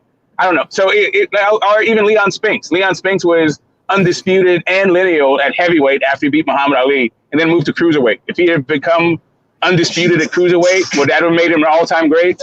Nah, the problem with that is he actually fought the champions for the most part coming up. It's not like he just stole it off one guy. So he took that. The only time you could say that is if he beat it from Josh Taylor, he would essentially moved up from becoming undisputed at 135 and then became undisputed again, which is a great feat. That's almost like Terrence Crawford becoming undisputed at welterweight, and then everybody fought at 154, and maybe let's just say Jamel just undisputed. That would be if Terrence Crawford became, I'm not saying it's a great feat, but we're talking about all-time great, right? And if Terrence Crawford becomes undisputed at welterweight, will you consider him an all-time great? Hard to say. For me personally, So that's what I'm saying. But so then why should Loma, like in a lower weight class, it doesn't make a lot of sense to me. No. Get what I'm saying? I say hard to say because I don't want to say anything to contradict myself. Yeah, as of right now. I mean, I'm just asking for your thing. If you contradict yourself, you contradict yourself. I'm just asking for your honest opinion. Do you think? And this is all opinion, right? I think the clearest path to all-time great is Usyk right now. Look, if he becomes undisputed at heavyweight, he's an all-time great. Oh my God, dude! Oh God, okay. The cutoff for all-time great is like Miguel Cotto level. I think a guy like a Miguel Cotto, and then below him, it's just not really. He would become an all-time Usyk great. becoming undisputed he will not be an all-time great. What Usyk becoming an undisputed will get him is into the Hall of Fame. He might not even get into the Hall of Fame right now. No, Usyk, if he becomes undisputed, he will. He might not. It depends on when who he goes up against.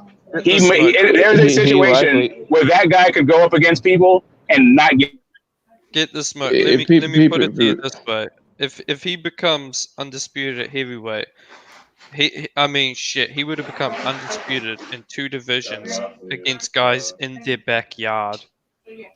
Against guys bigger. Oh well, we don't know where he's going to become undisputed, so we don't know when he's going to become undisputed or who he's going to fight. Okay. We're just talking about at the end of his career. At some point, he becomes undisputed. You didn't say who's going to fight to become undisputed or where it happens or anything like that. Or what happens in the fight. We're just talking about the fact that he became undisputed. He's already an all-time great as far as cruiserweight right now. So when you're talking about an all-time great cruiserweight that moved up and came undisputed, yeah, that's all-time great status right there, man. Yeah, I mean that's a top 3 cruiserweight of all time. I mean consensus. going up to heavyweight and then beating Joshua Fury. Like Okay. Can I tell you that there's all-time great cruiserweights that aren't even in the Hall of Fame?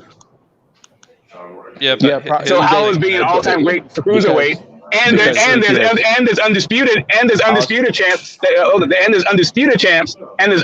champs at heavyweight who also aren't in the Hall of Fame. I'll explain why. But how many undisputed dual heavyweight and I'm not saying that him being an undisputed cruiserweight champion is necessarily warranting him as an ATG. I'm not just saying that. I'm saying that. No. I'll explain it. I'll explain it intangible. It's simple. There's a lot of people that probably could have been in the Hall of Fame, but they just haven't got there yet. Like Donald Kirk just got there like 2 years ago.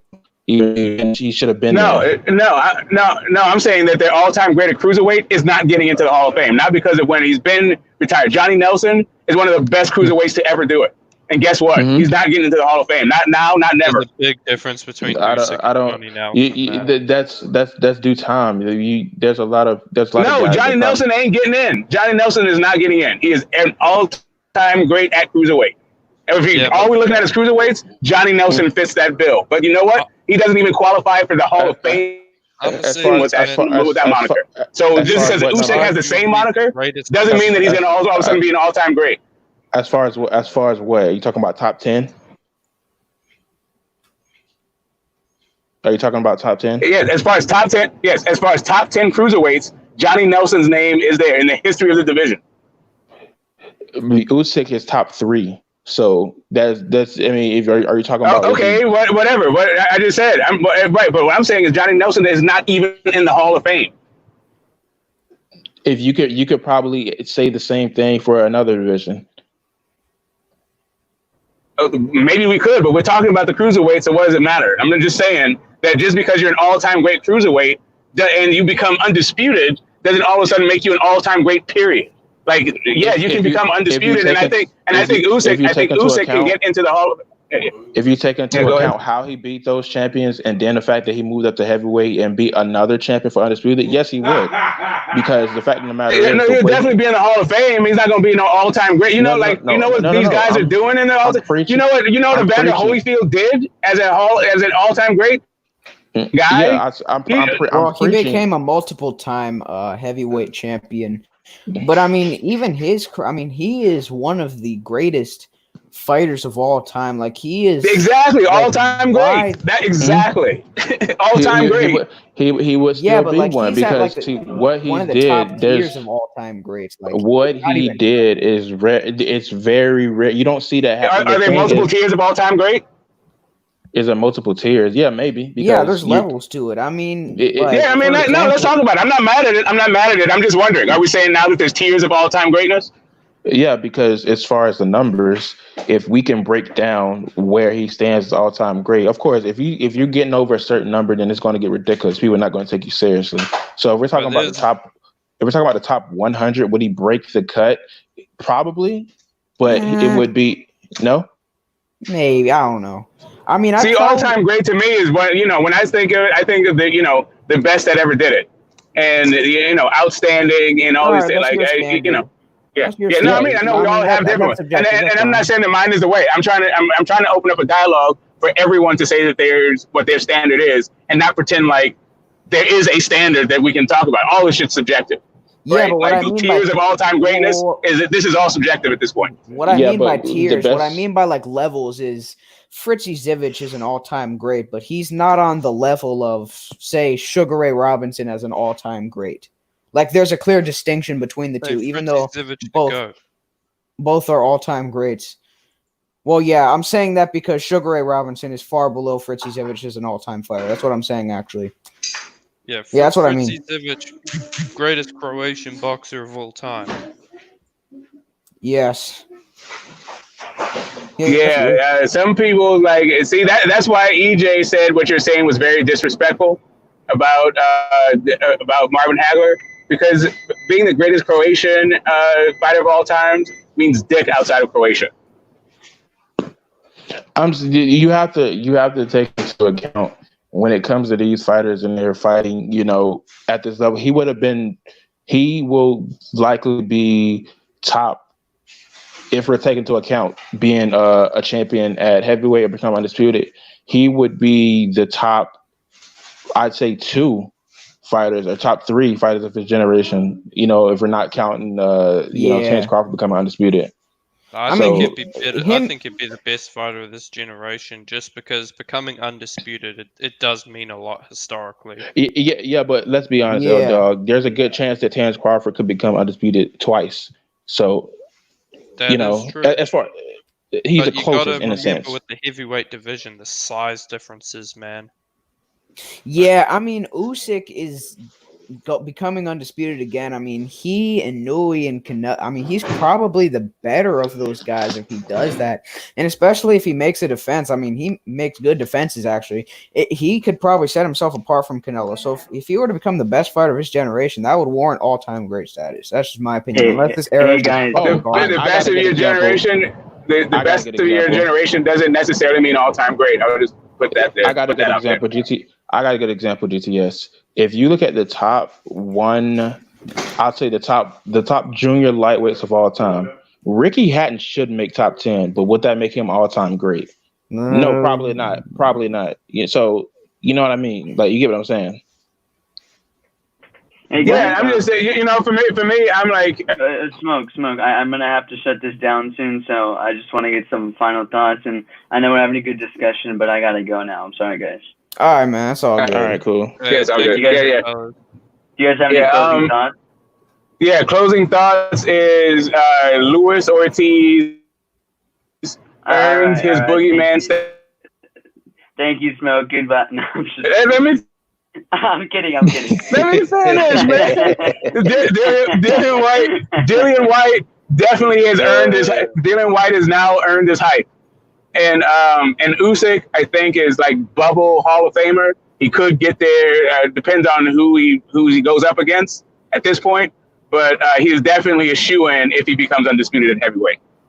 Oh, definitely, yeah. And thanks, guys, for coming in. Tangible, Battle Raffle, you want to say anything? Yeah, I would like to. My closing statements are: Fritzy Zivic was a fighter who ended his career with 153 wins and 68 losses. I don't know how many draws, but yeah. Thank you for having me on IBT. Shout out to you guys on the panel. Get the Smoke, Battle Rifle, Mark, L Dog, etc. The other people in the chat: Tim W, Samuel Shaw, Boxing Monster, Red Glove. All them dudes. So yeah, I'll see y'all later. Yeah, for sure. And then Battle Rifle, you want to close this out? All right, my closing thoughts is, God dang it, he left. I was about to ask Get This Smoke how much he smoked today since it's 420. Yeah. All right. I guess I'll just, catch you guys in the next one. Thank you for bringing me on, IBT. Yeah, of course, man. All right. Yeah. Peace. Thanks everyone in the chat for coming by. Drop a like if you haven't. If you made it this far in the playback, then wow, thank you so much. Appreciate all the support from everyone recently. I think we peaked at like 30-something viewers, so that's really cool, and I'm glad that I'm able to reach this audience and stuff. And thanks for spending your time. Shouts to 1-2 Kid, Polchek, Samuel Shaw, Lance Meyer coming in a little late here. Sorry, man. Boxing Monster, Red Glove, Tim W. Yes, sir, came in a little late too. What's up?